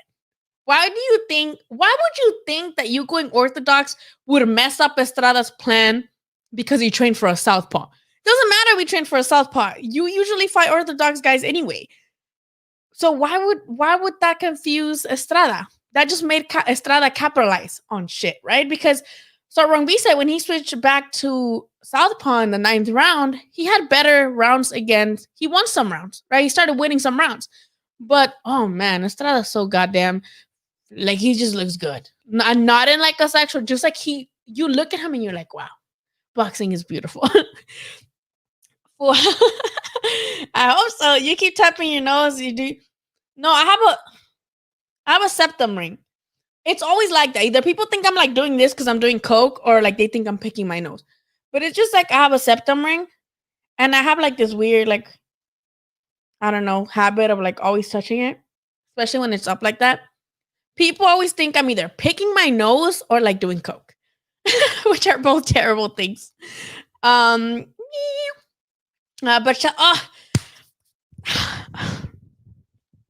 I don't want to see Valdez get hurted. I got put checked by decapitation. But I'm not gonna count Valdez out because Valdez is a warrior, right? I just don't think he has any business in that weight class. Valdez should have stayed his ass at 126. I don't know why he's up here at 130. And if he is up here at 130, fight Herring, who is not gonna knock you out. Fight like, I don't know why. I get so mad that Valdez went up in weight because I wanted him to face Josh Warrington at 126. Or I know this wouldn't have never happened because of the Top Rank versus PBC bullshit. But if both him and Leo would have stayed their asses at 126 where they belong, they could have fought each other too. This fucking like move up, I didn't like. The switch to Reynoso, I didn't like. I don't like Valdez with Reynoso. I don't like Valdez at 130. So because of those two, I have to give it to my boy Berchelt. What up, Black and Brown Boxing? How are you? Everybody show some love to Black and Brown Boxing. Show some love to both Black and Brown Boxing and then Fighting Words with Sip. But how do you pronounce that? Please tell me, because I be dumb sometimes. Show everybody some love. Between you guys, show each other some love. Drop your like links and your social media so we all can follow each other and like keep talking boxing and shit. You know what I mean? Cuánta Chocolata is a what fighter should be. Oh my god, Chocolata's a W. A fighter is what a fighter should be. He is, but he also been hurt. He's been hurt. So I just feel like my boy Estrada's gonna hurt him too. You should go to one of those betting websites. I think it's, yeah, I should, but I also like, I'm a sore loser. I'm a very sore loser. So if I like bet and I lose, I'm gonna be pissed the fuck off. But if you check my Twitter, I dead ass predicted it. Like, I think I'm gonna pull up the tweet. I'm gonna show you guys because I predicted this shit. Let me see. I'm gonna show you guys. But I'm gonna like pull it up because when I show you guys on my phone. The reflection doesn't work. So let me show you guys because I swear on baby Jesus. Once in Spanish, but I still done it. Okay, so I sent him. I'm going to show you guys right now. I'm trying to get you guys on. Oh, I would love to. I love joining other people's live streams. You see how much I talk? I would love to do it. Hit me up on my socials and let's do it. I would love to. You got Boo Boo. Everybody got that's such a pleasant surprise. Like I didn't know that was like a general thing that people had Boo Boo over BJ Saunders. I ain't mad at it. I told you guys I don't like BJ Saunders in the slightest. So I would love to see him just lose. Like I would love to see that. Let me see if I can send these fucking pictures because it's not working. It's not working. Let me see. Because I want to prove my point that I predicted it. I want to show you guys that I'm just saying. Oh, okay. Let me see. I opened them. Whoop, okay, cool. Okay. Hold on, wait a minute. Okay, Wilder has to fight. You think he's cheating? You really think he's cheating? How he cheat? How did he cheat? How did he cheat? Or are you talking because of his previous accusations for, they're not just accusations, it's true. The thing is that a lot of people don't know that Fury actually popped positive for PEDs. It's not just coke. People think I said coke as I'm fucking touching my nose. Also, I have mocos, guys. I don't know if you can hear me. I'm congested. I have mocos because yesterday I showered and I went out to get like my clothes from the laundromat and it was cold. So I got mocos now. But yeah, I don't know what else I was saying. Okay. Let me share my screen. See, people are like, who do you have? They asked me, who do you have? Can you guys see it? I don't know if you guys see it. People said, who do you got? And I said, I just woke up. So I'm going to say Garcia 7th round KO. This is my Twitter. People asked me, who you got? I said, I just woke up because I dead ass woke up at 1 something. Don't judge me. I stayed up all night playing Halo. And I woke up at like 1 p.m. And I saw people already tweeting the fight. And I forgot that the fight was an early fight. So I was like, shit. And yeah, that's what I said. I said that. And then in Spanish, which I don't know if you guys, most of you guys speak Spanish, but in Spanish, I said, they're like, who wins? And I said, Ryan con su izquierda letal. Ryan with his lethal left. He'll be too fast for the veteran. Garcia beats Campbell in the second half of the fight via knockout. So in this one, I said, in Spanish, I said second half of the fight via knockout with a lethal left. I didn't say left hook, but I said lethal left. And in the original one, I said 7th round. So I could have made some fucking money, y'all. I could have made some money, and I didn't.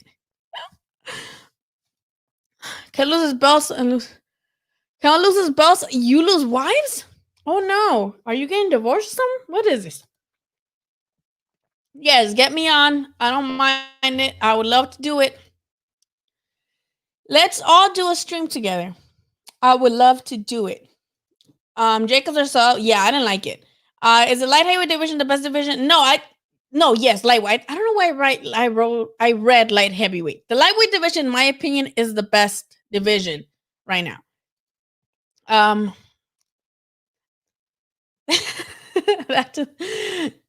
Yeah, I'll love to be in the hood of YouTube. I'm new to the YouTube thing, so I would love. I mean, pre-COVID, I would just do interviews with the boxers, right, at media events. But right now, because I'm a smaller channel, I'm not gonna get. I mean, I haven't applied, but I don't think I would get accepted to the limited space fights right now because my channel is smaller. But before I did lives, I was just doing interviews and stuff. No, I have not. He actually looks worse because he looks confused. Like he doesn't seem like he's sure of himself anymore because they want him to, yes, work on the defense, but they just completely changed his style. So not only has he not improved, in my opinion, he's not looked good at all. So I think Berchel beats him. Pro Gay versus Mari. Ooh, that's a great fight. Oh, the last Mario Barrios fight with the cowboy. That was a really good fight in the undercard for Tank and Leo, right? I would have to have Regis on this one because Progray's more, again, a better all around fighter. Mario Barrios, he gets hit too much, in my opinion. But since you mentioned Progray, it's ritual. I'm sorry. He beat the Russian kid. Adongo just got knocked out by Regis Gregarious later than he did Terrence Crawford. So now it's somebody else. Regis Gregarious. I had to do it. I'm sorry. He's gotten worse, and we talked about. Yeah, he has. I think Progress. Yeah, Barrios is kind of like very Barrios. What makes Barrios become a champion even is just his heart and come forward. But with a guy like Progray who has better timing, who has better ring generalship and better accuracy, I think Progray definitely stops Barrios. I still beat you. You said 6th round. Get out of here. BSI is living off his win over David Lemieux. Yes, dude. People like gave BJ Saunders so much credit over that fucking David Lemieux fight. David Lemieux is like, as people call Triple G one-dimensional. No. David Lemieux is one-dimensional. That motherfucker is power and just fucking overhands, and that's all he got. That's all he got. Overhands that will fucking knock you out, but if they miss, you're going to make him look stupid. My grandma could probably outbox David Lemieux. Anybody with a tad of talent of like being more tactical than just standing in front of him are beating him. I love David Lemieux, and he was, like a favorite puncher. He was cool. Like, I like him with that Stevenson knockout. Right? Curtis Stevens, right? That knockout was vicious, but that's about it. Like, he knocks dudes out, but like dudes that don't have any ring generalship. Other dudes that are also just come forward fighter, like punchers. That's it. That's all he does. Anyone with a little bit of like any ring generalship are going to beat David Lemieux. But it was a funny fight because I remember when David Lemieux kept missing, and then BJ Saunders is like, like, where'd that punch girl? I love that shit. Cancer's very own entertainment. Ooh, Cancers. Is that like your zodiac sign? I really think it's close on Progray having problems with me. Yeah, oh shit. I forgot that Progray didn't make weight in his last fucking fight. I forgot about that. That really hurt my feelings that he didn't make weight. It was like 142, right? Like he did kind of. Thank you for saying it. Tyson Fury is a cheater, and yes, we can talk about it on Twitter. I will DM you for sure.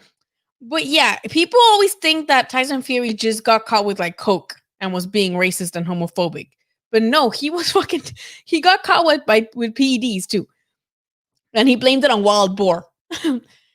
I know, I'm so dumb, Javier. I need to get on that shit. You were at the Garcia Fonseca fight, right? Yes, I was. I was there.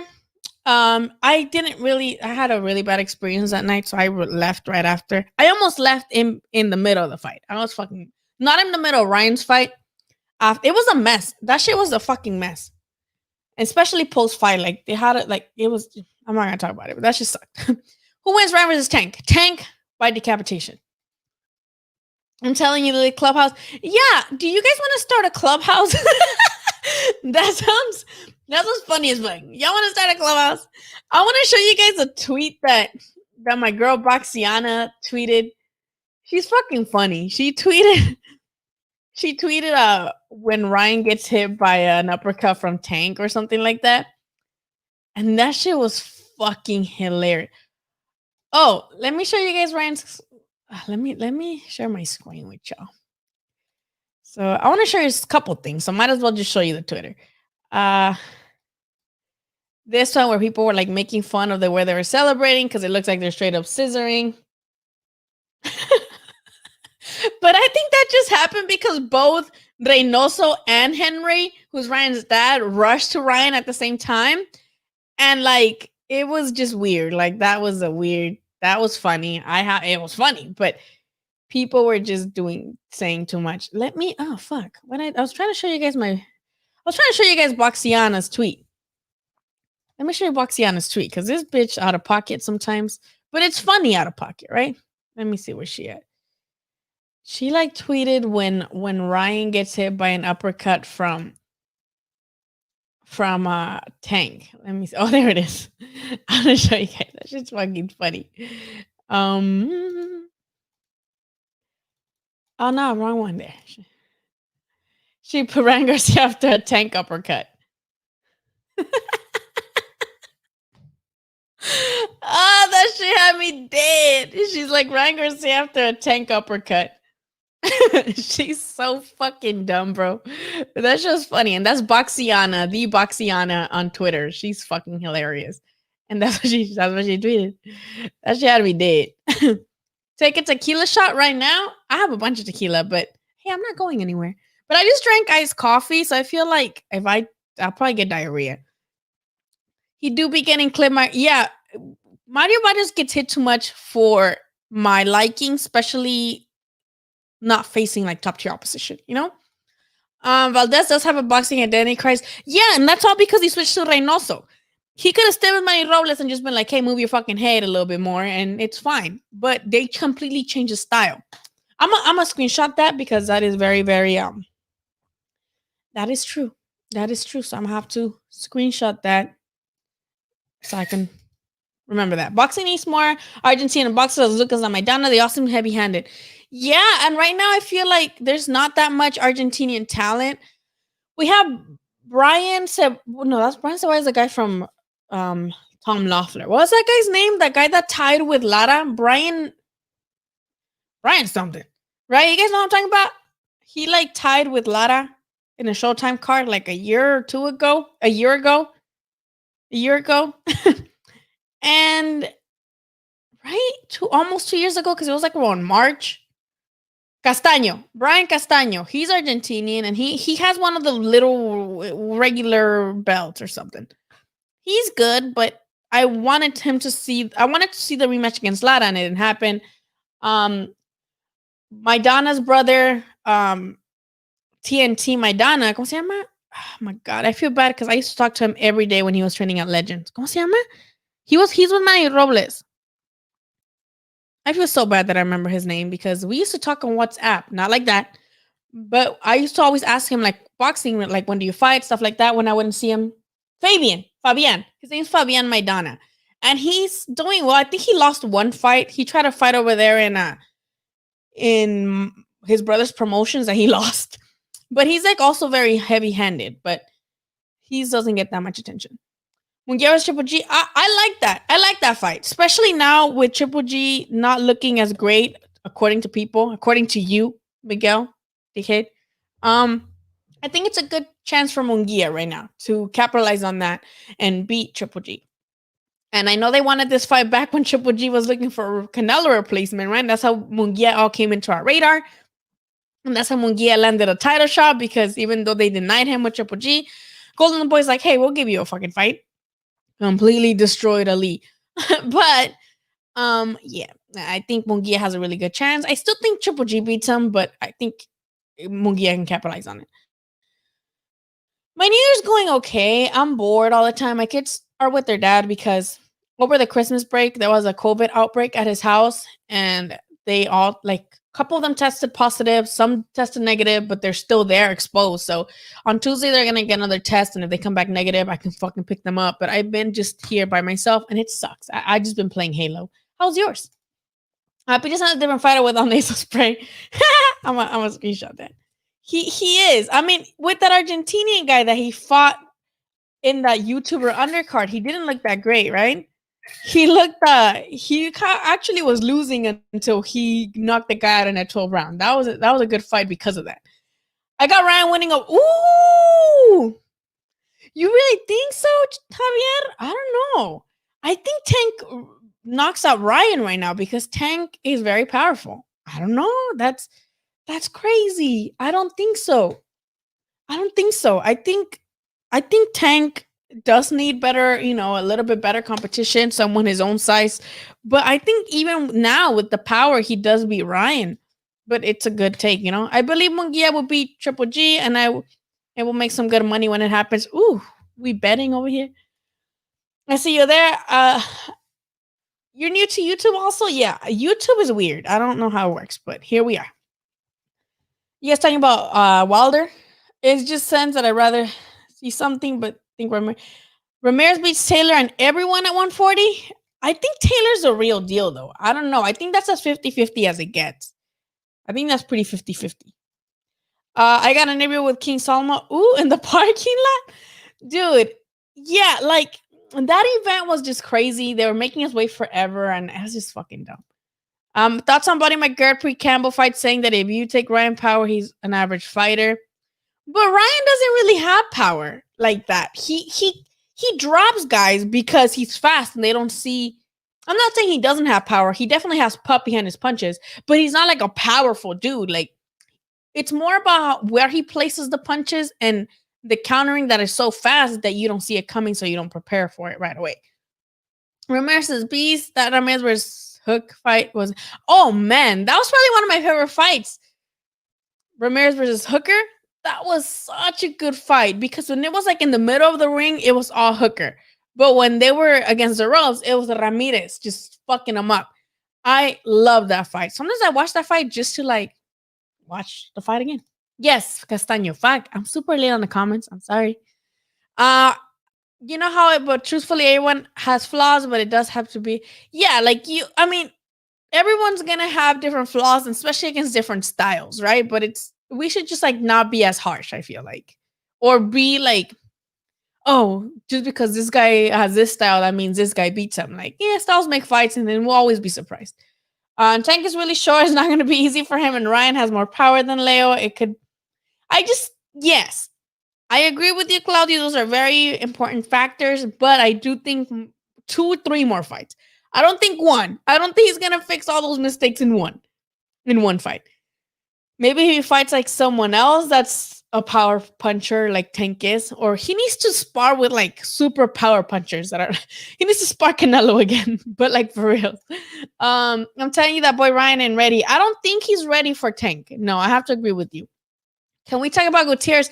Yes. Oh my God. Yes. We've been here for an hour and a half. So let's talk the undercard. Yes, Gutierrez, he said that his mom, well, the commentators said that his mom died of cancer in November. And he was trying to win the title to take it back to Venezuela in his mom's, honor. And of course, he came in really, really busy in the first one. Let's look at some highlights of that, shall we? He had Alvarado down, right? A couple times. And then he let Alvarado live. And for a second, it looked like Alvarado was going to stop Gutierrez. And that was pretty intense. Let me look it up. I want to look at the knockdowns and all that stuff, right? Let me look it up because I really want to go over, at least show you guys, for those who only watch the main event, how good of a fight it was. Alvarado Gutierrez.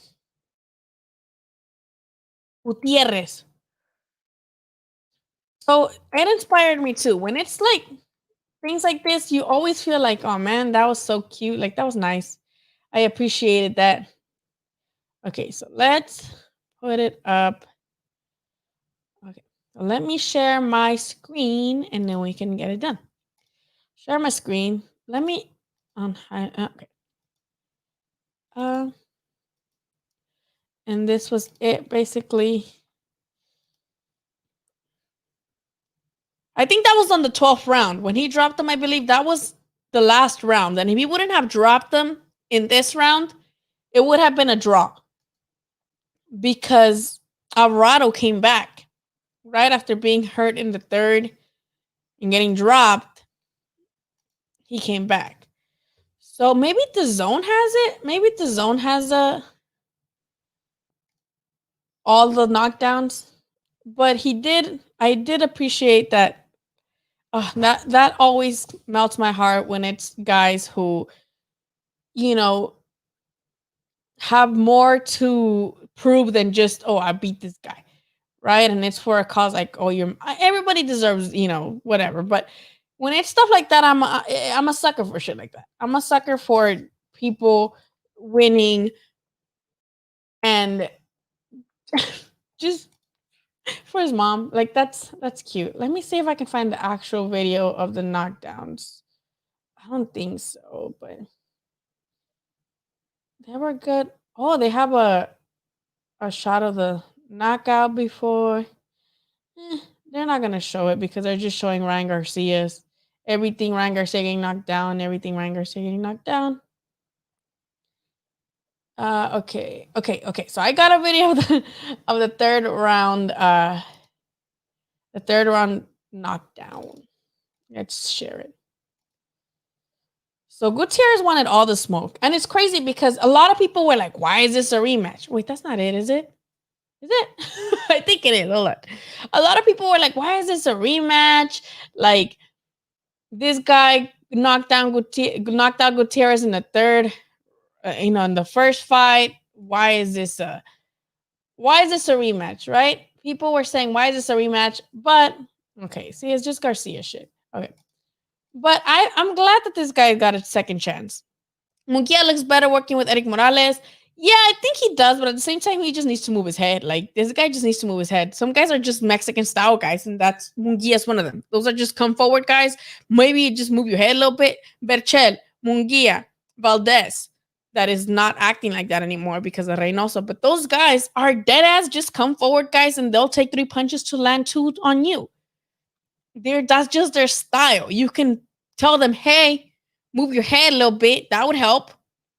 But they're not going to just magically become defensive experts from one fight to another. That's just their style. Ryan versus Nada's next.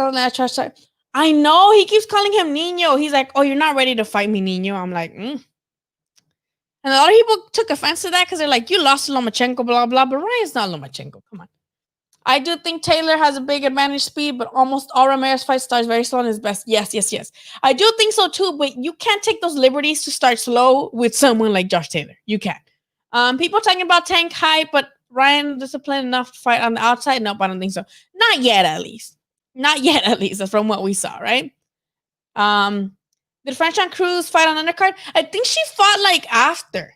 Right? I think Franchon Cruz fought after the fight. I didn't see it, but I love Franchon Cruz. She's that bitch. Like, she won, I think, all the rounds. But I haven't watched the fight. Probably, well, that's what I'm going to do after I log off. Just watch the fight. Tank's ring IQ is very underrated. Yes, I think that people don't necessarily notice Tank's ring IQ because of his power. Right? And because he hasn't necessarily had to prove his ring IQ with other guys that are not smaller than him. So, yes, I do think Tank has more ring IQ than most people like to assume, but I want him to use that ring IQ with guys his own size. I hope so. I hope so soon. Yes, dude, that uppercut was so fucking nice. I love uppercuts. That's probably my favorite punch in boxing. Thank you. That time of the card was BS for Franchon Cruz. Or what are you talking about? I want to talk about perhaps the funniest shit of the night. And I want to share it with you guys because it's my favorite part of the night. I want to show you guys.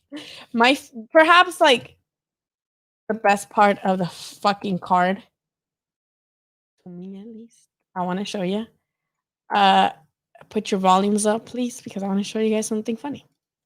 That was my favorite thing of the fight. It's when this happened. Let me put the volume up. I want y'all to hear this. Garcia already fought. Ryan Garcia, of course, the main attraction. Mikey Garcia, it's great to have you here with us tonight. You make them pretty, you make them athletic. That's some good sperm you got there, sir. This bitch said he got good sperm. Ryan Garcia, of course, the main attraction. Mikey Garcia, it's great to have you here with us tonight. You make them pretty, you make them athletic. That's some good sperm you got there, sir. This bitch said he got good sperm on national streaming. That's some good sperm you got there, sir. Now, mind you, that's inappropriate as fuck. Was it funny? Fuck yeah. This should give us content for the next fucking decade to keep making comments on. Like, imagine when Ryan, if he wins a title, be like, "Damn, is that good sperm?" Or if he gets knocked the fuck out like Amir Khan, could just be like, "Damn, I guess it's not good sperm after all." Right? Like, we can all laugh now. Like, she gave us content forever. But let me tell you why, as inappropriate as that is, like, that's inappropriate for any media member to say some shit like that. But let me tell you why she's gonna get away with it. Because of this. Because of this. Because she's fine. I agree. I love her. And otherwise, besides this little slip up, she's fucking great. Kate Abdul's probably one of my favorites. Like, she is amazing on broadcast. So natural, so fluent. I love her. But regardless or not, that is inappropriate shit. If it was a dude saying that to like a woman boxer, like, "Oh, you got good sperm," the equivalent, or like something inappropriate, they would have probably gotten fired. I don't want her to get fired. I love her. But she will get away with it because she is fine. And because dudes don't care about shit like that. Right? But was it inappropriate? Yes. Hella inappropriate. She could have said jeans. She could have said, "You got some good jeans." Maybe it was like a thing of the moment where I don't think she's nervous because she's so natural. Like, I love her broadcasting. She's amazing. She's one of the few people that makes sense. I'm glad that she went with the zone because she's usually with PBC, right? And the Fox stuff. Like, I love her. I'm glad that fucking the zone got her because I wish she could fucking replace Mannix. Mannix is just unbearable. If they could just replace Mannix with her, great. Right? Awesome. But this is called pretty privilege. Dudes, that's why dudes like that Tommy Lasagna bitch, like the Tommy Lauren bitch. People love her even though she like hates black people and gays and she hates other women. Dudes are always gonna like her because she's hot, conventionally attractive. So when you're conventionally attractive, you get away with shit like that. If it would have been an ugly bitch saying that shit, like, you guys would be like, "Ugh, that's gross." But I love that's just funny. Is it inappropriate? Yes. But she's funny. That gave us content forever. I'm gonna be making sperm jokes on Ryan Garcia for the rest of his career. That was fucking funny, but inappropriate as fuck. And it could be both, right? They can both those things could be true. Oh, they played it on Facebook Watch. I didn't know that. That's kind of lame. What the fuck? I didn't know that. That's Ryan Garcia's brother. I'm sorry. I am sorry to, especially. He has a trainer that trains him for like mostly the strength and conditioning and stuff. And I love her. She's amazing. She does amazing work. But I think Ryan Garcia's brother is just not it. Like, he is not gonna have a good time in boxing. He's not gonna be successful, in my opinion. I hope he changed my mind. But ever since I would see him sparring in at Legends, same thing. He sparred a lot of the guys that are like the Colombian guys. He sparred my homie's kid that I told you fought in the undercard of the Estrada fight. He even spars scared. Like, you got some good sperm right there. Brad will give her some serious, okay. Dude, that's what I expected it for him to be like. You want some? You want some of this good sperm? Yes, I do. Oh my god. See, the whole DAZN commentary team, you could tell they don't like each other, and you could tell that they have some petty passive aggressive shit against each other. They're just so fucking ridiculous, and I'm tired of hearing them and their petty ass shit and their shitty commentary. So please bring in someone else. Like, I don't like them. I love ESPN's commentary when it's Christina Poncher and like Chris Algieri and Manny Robles. Oh, I love that. Chef kiss. Amazing commentary, blow by Christina Poncher. Algieri throws in his commentary as a former fighter, and you got Manny Robles who throws his commentary as a fucking trainer. I love that trio. Bernardo Zuna does well on the Spanish commentary. I love Jess Rosales in the Spanish commentary. I love Jesse Vargas is surprisingly amazing in Spanish commentary. All those dudes are amazing. When it comes to like the TV Azteca stuff, the Box Azteca, obviously you got Chavez Sr., he's so enthusiastic in the Spanish commentary. Whenever you see him commentating and fighting Spanish, please tune into the Spanish commentary. He will not be like, oh, holding back. He will get up and start screaming. Like, I love him. See, the thing is that this own commentators, you can tell they don't like each other, and they try to like out petty each other in the broadcast. And yes, Andre Ward and Tim Bradley disagree all the time and they bicker, but it's not petty. They bicker because they disagree, but they don't bicker to try to like make the other sound stupid, right? Like, I don't like the DAZN people like commentary. You could tell they don't care for each other, that they're just trying to be petty against each other. And I'm gonna need them to fucking stop. Like, throw that shit outside, throw hands in the fucking hotel room, keep that shit off of the fucking broadcast. I hate it. I hate it. Dead ass. I see several of the Fox people on the zone lately. Let's hope they take over, because same thing with Paulie Malignaggi. Say whatever the fuck you want about him as a fighter, and he's fucking corny sometimes. But as a commentator, he's pretty good. And I like Paulie Malignaggi as a commentator. He's pretty good. So just fuck. The DAZN, all of them suck. Claudia Trejo is the only one on there that makes any sense. And I want her in the commentary table. I know she does the interviews after or before. I know she interviews the fighters, the trainers mid-rounds. I hate that. I hate corner interviews while the fight is happening. Like, let the fucking trainer look at their fighter. But it's not her fault. I'm pretty sure she's not the one deciding to do that. But I wish she was commentating more, because, oh my God, the fucking DAZN people make me want to fucking gouge my eyes out. But that's why I listen to it in Spanish. Ryan Garcia said Ryan loves boxing more than him, so he basically kind of said it. No, well, he never really did either. Like, he's more of a... Yes, Ryan Garcia has a more social media presence, but Sean is more of a social media type. Like, he's like a little clown. Like, he likes to be funny, so he's more like that. Maddox and Brian Kenny are the same people. Sergio more trash like the other dude. Yeah, it's really like, it's fucking dumb. Like, it's childish, and we can all pick it up. We can all be like, these dudes hate each other. Like, what the fuck? Pontria, Christina Pontria is the shit. I hate hearing some. Oh yeah, he is, but so is Bradley. They're biased. Bradley and Ward are. You're talking about Ward, right? What are you talking about? I think you're talking about Ward, right? Sod. Oh no, that's SOG, Son of God. Who are you talking about? MFR. Well, who are you? Can you guys not use like acronyms? I'm stupid. I don't know who you guys are talking about. I love box. Yes, Chavez. He's like, I tiro. Like, he is great. Whenever it's like anything, whenever I can get the Spanish commentary, I will most definitely be listening to it in Spanish.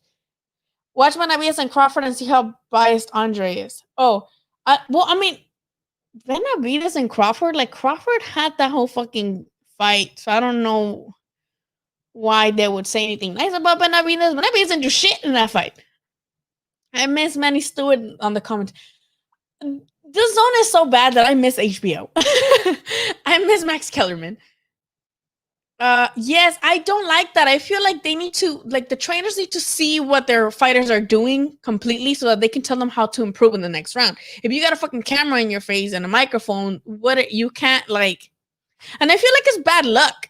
Most of the time when they're like doing some sort of interview with the corner, something bad happens to the fighter. Let's not forget that I'm gonna let him out of the cage with Chris Algieri. They're asking like the corner, I'm gonna let him out the cage, and then fucking Manny Pacquiao drops him. Like, let's not do that. Ward, yeah, they're ESPN again. When it's Andre and Tim, they're going to be biased again. ESPN and Top Rank usually are. Right, like they are gonna be, but so is DAZN. DAZN is heavily biased to their own in-house fighters, right? What are we gonna do? I wish they could know that like you can still uplift your in-house fighter, but also like mention a thing or two about the other guy, please. Like, you can do that. Sean Porter has a good YouTube boxing channel. He has a good podcast too. I listen to his podcast. It's pretty good. HBO, even late HBO was way better than this one. Yes, I have to agree. Bradley thinks as a commentator. Paul Bradley, Tim Bradley is just funny. Like he's just there for like he's just there to be a watered down Teddy Atlas. Like he says crazy stuff sometimes. He does funny shit. He's just eating a fucking sandwich in the middle of the broadcast. He'll be there in Crocs. Like he just says random shit, right? With the thing he did with the money. Like he's just there to be like, I think, like just funny too, you know? But he does be saying some crazy shit sometimes. Remember this Don't Start the Commentary? Oh my god! Why did I not remember that? When I interviewed Sugar Ray, he told me that he was excited to be on the Zone because it was the Netflix of boxing. He called it the Netflix of boxing, and I was like, he was so bad. I felt, oh, that was so bad. He would just like state the obvious, like whatever. He would just like literally state the obvious, not even blow by blows, just like state the obvious. Bradley can't even say the name. Ramirez. Oh my god. Ramirez. Oh. All right, you guys. It's been 2 hours, so let me know what. Let's actually look before we leave what's in the schedule next week because I haven't even looked. Let's look at the schedule these last 5 minutes and say our goodbyes until next week. Snoop and Regis Progrerius should. Snoop is funny. Oh yeah, Regis is a good person to follow when like there's a fight. He is watching. He's because a lot of times you'd be surprised about how a lot of boxers are like, no, I don't watch boxing. I just watch like my own stuff. And yeah, yo, you know what we forgot to talk about? Tanaka versus Ioka. That fight was the best fight I've seen in a long time. Like I was pulling for Tanaka, and I'm pretty sure if you guys saw my last live, I was picking Tanaka to beat Ioka, and Ioka was like, "Not today, bitch." That was amazing for Ioka to stop Tanaka like that. Big dick energy. I love that shit. I love that shit, and I'm sorry we didn't get to talk about it, but that was definitely a great fight for this for the last fight of 2020. Fuck 2020, by the way. Let's hope that we just guys, please wear your masks. I don't want to be inside no more. Let's see. Let's see what we got. So we don't do we got nothing going on next week? Guys, do we got nothing going on next week? So they have Inoue's brother fighting in Japan. What? And Showtime 22, we have some ESPN Plus card with some UK motherfuckers. What? Oh, Angela, this one's gonna be good. Leo versus that one's gonna be good. January 23rd, Angela Leo versus Stephen Fulton. I was so looking forward to that the first time. Oh, Rollies is fighting? I didn't even know. Rollies is fighting, y'all. Y'all talking about Rollies in here? He's fighting. Oh my god. January 23rd. January 30, Caleb Plant versus Caleb. How do you pronounce that? How do you pronounce that? Someone tell me in like syllables. How do you pronounce it? Let me actually make this bigger so you guys can see it too. But yeah, do we not got anything going on next week, y'all? Thank you so much. You're awesome sauce, Adi. I appreciate y'all for the super chat, especially because I probably got demonetized for saying all those. I got demonetized the other day for saying nipples when we're talking about Errol Spence's nipples. Like I'm like, so I really appreciate the super chats. You guys don't have to, but I appreciate them. Do you think commentary is an Xboxer? Yes, I think Xboxers, trainers, but you gotta have the perfect combination. That's why I like Christina Pancho, which is a professional blow-by-blow person. And then you got what's it llama? Algieri with his, former ex-fighter type of commentary, and then Manny Robles with his trainer commentary. I love it. They're just not really witty. But I do think you need a witty guy. That's why I feel like Snoop Dogg and some of the things could be awesome. Okay. So do we have nothing next week? This is saying tracks. That sounds like Shrek. Anyway, shitty fight. I'm mad that Caleb Plant turned that shit down. Turned Canelo down for this shit. Like, are you fucking kidding me? But I can't believe. Do we really got nothing next week? Because this is just as the 14 in Japan. Then the next thing we got that like is really good going on, in my opinion, that I want to see is definitely Angela Leo versus Stephen Fulton, because I wanted to see that the first time. And I know it got pushed back because Fulton is the one that he got COVID or something, right? He got COVID. And then January 30. Do we got nothing going on till next month? Till the end of the month, I mean? Sergey Kovalev. I love this fight with Sergey Kovalev versus Melis Kusiev. Melis Kusiev is like super like up and comer, but I hope he beats Kovalev. Fucking clown. And then we have Josh Kelly, and I don't know how you pronounce that. Damn. Joe Smith versus Mike Vlasov. Richard Comey's coming back against Mariñez. What? Comey's fighting Mariñez? Bro. Comey's fighting Mariñez. That's fucking awesome. I would love to see that. And then Jojo Diaz, February 13.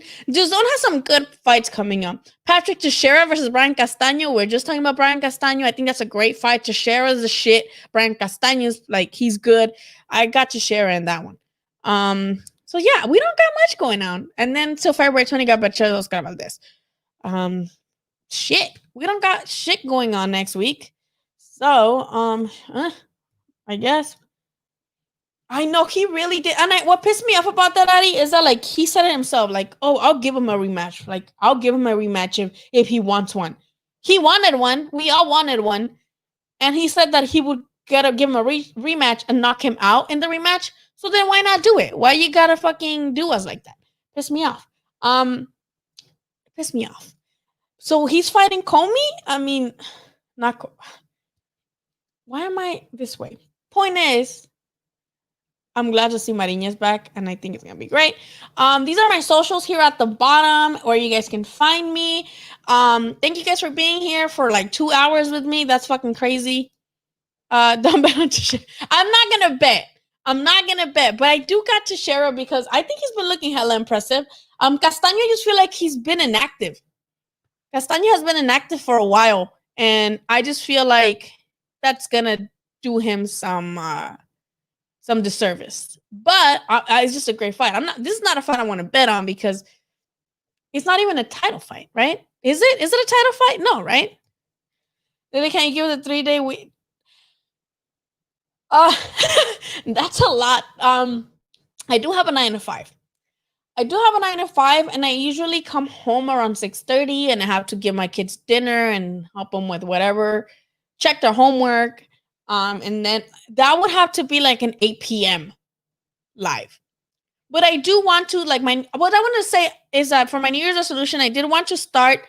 I used to have a podcast, right? It was like a video podcast, but I kind of like fall back on that because people are just going to be like, what the fuck, another boxing podcast? Who cares? Especially because I don't want to have a lot of like interviews, right? Or to be bugging people for interviews during a pandemic.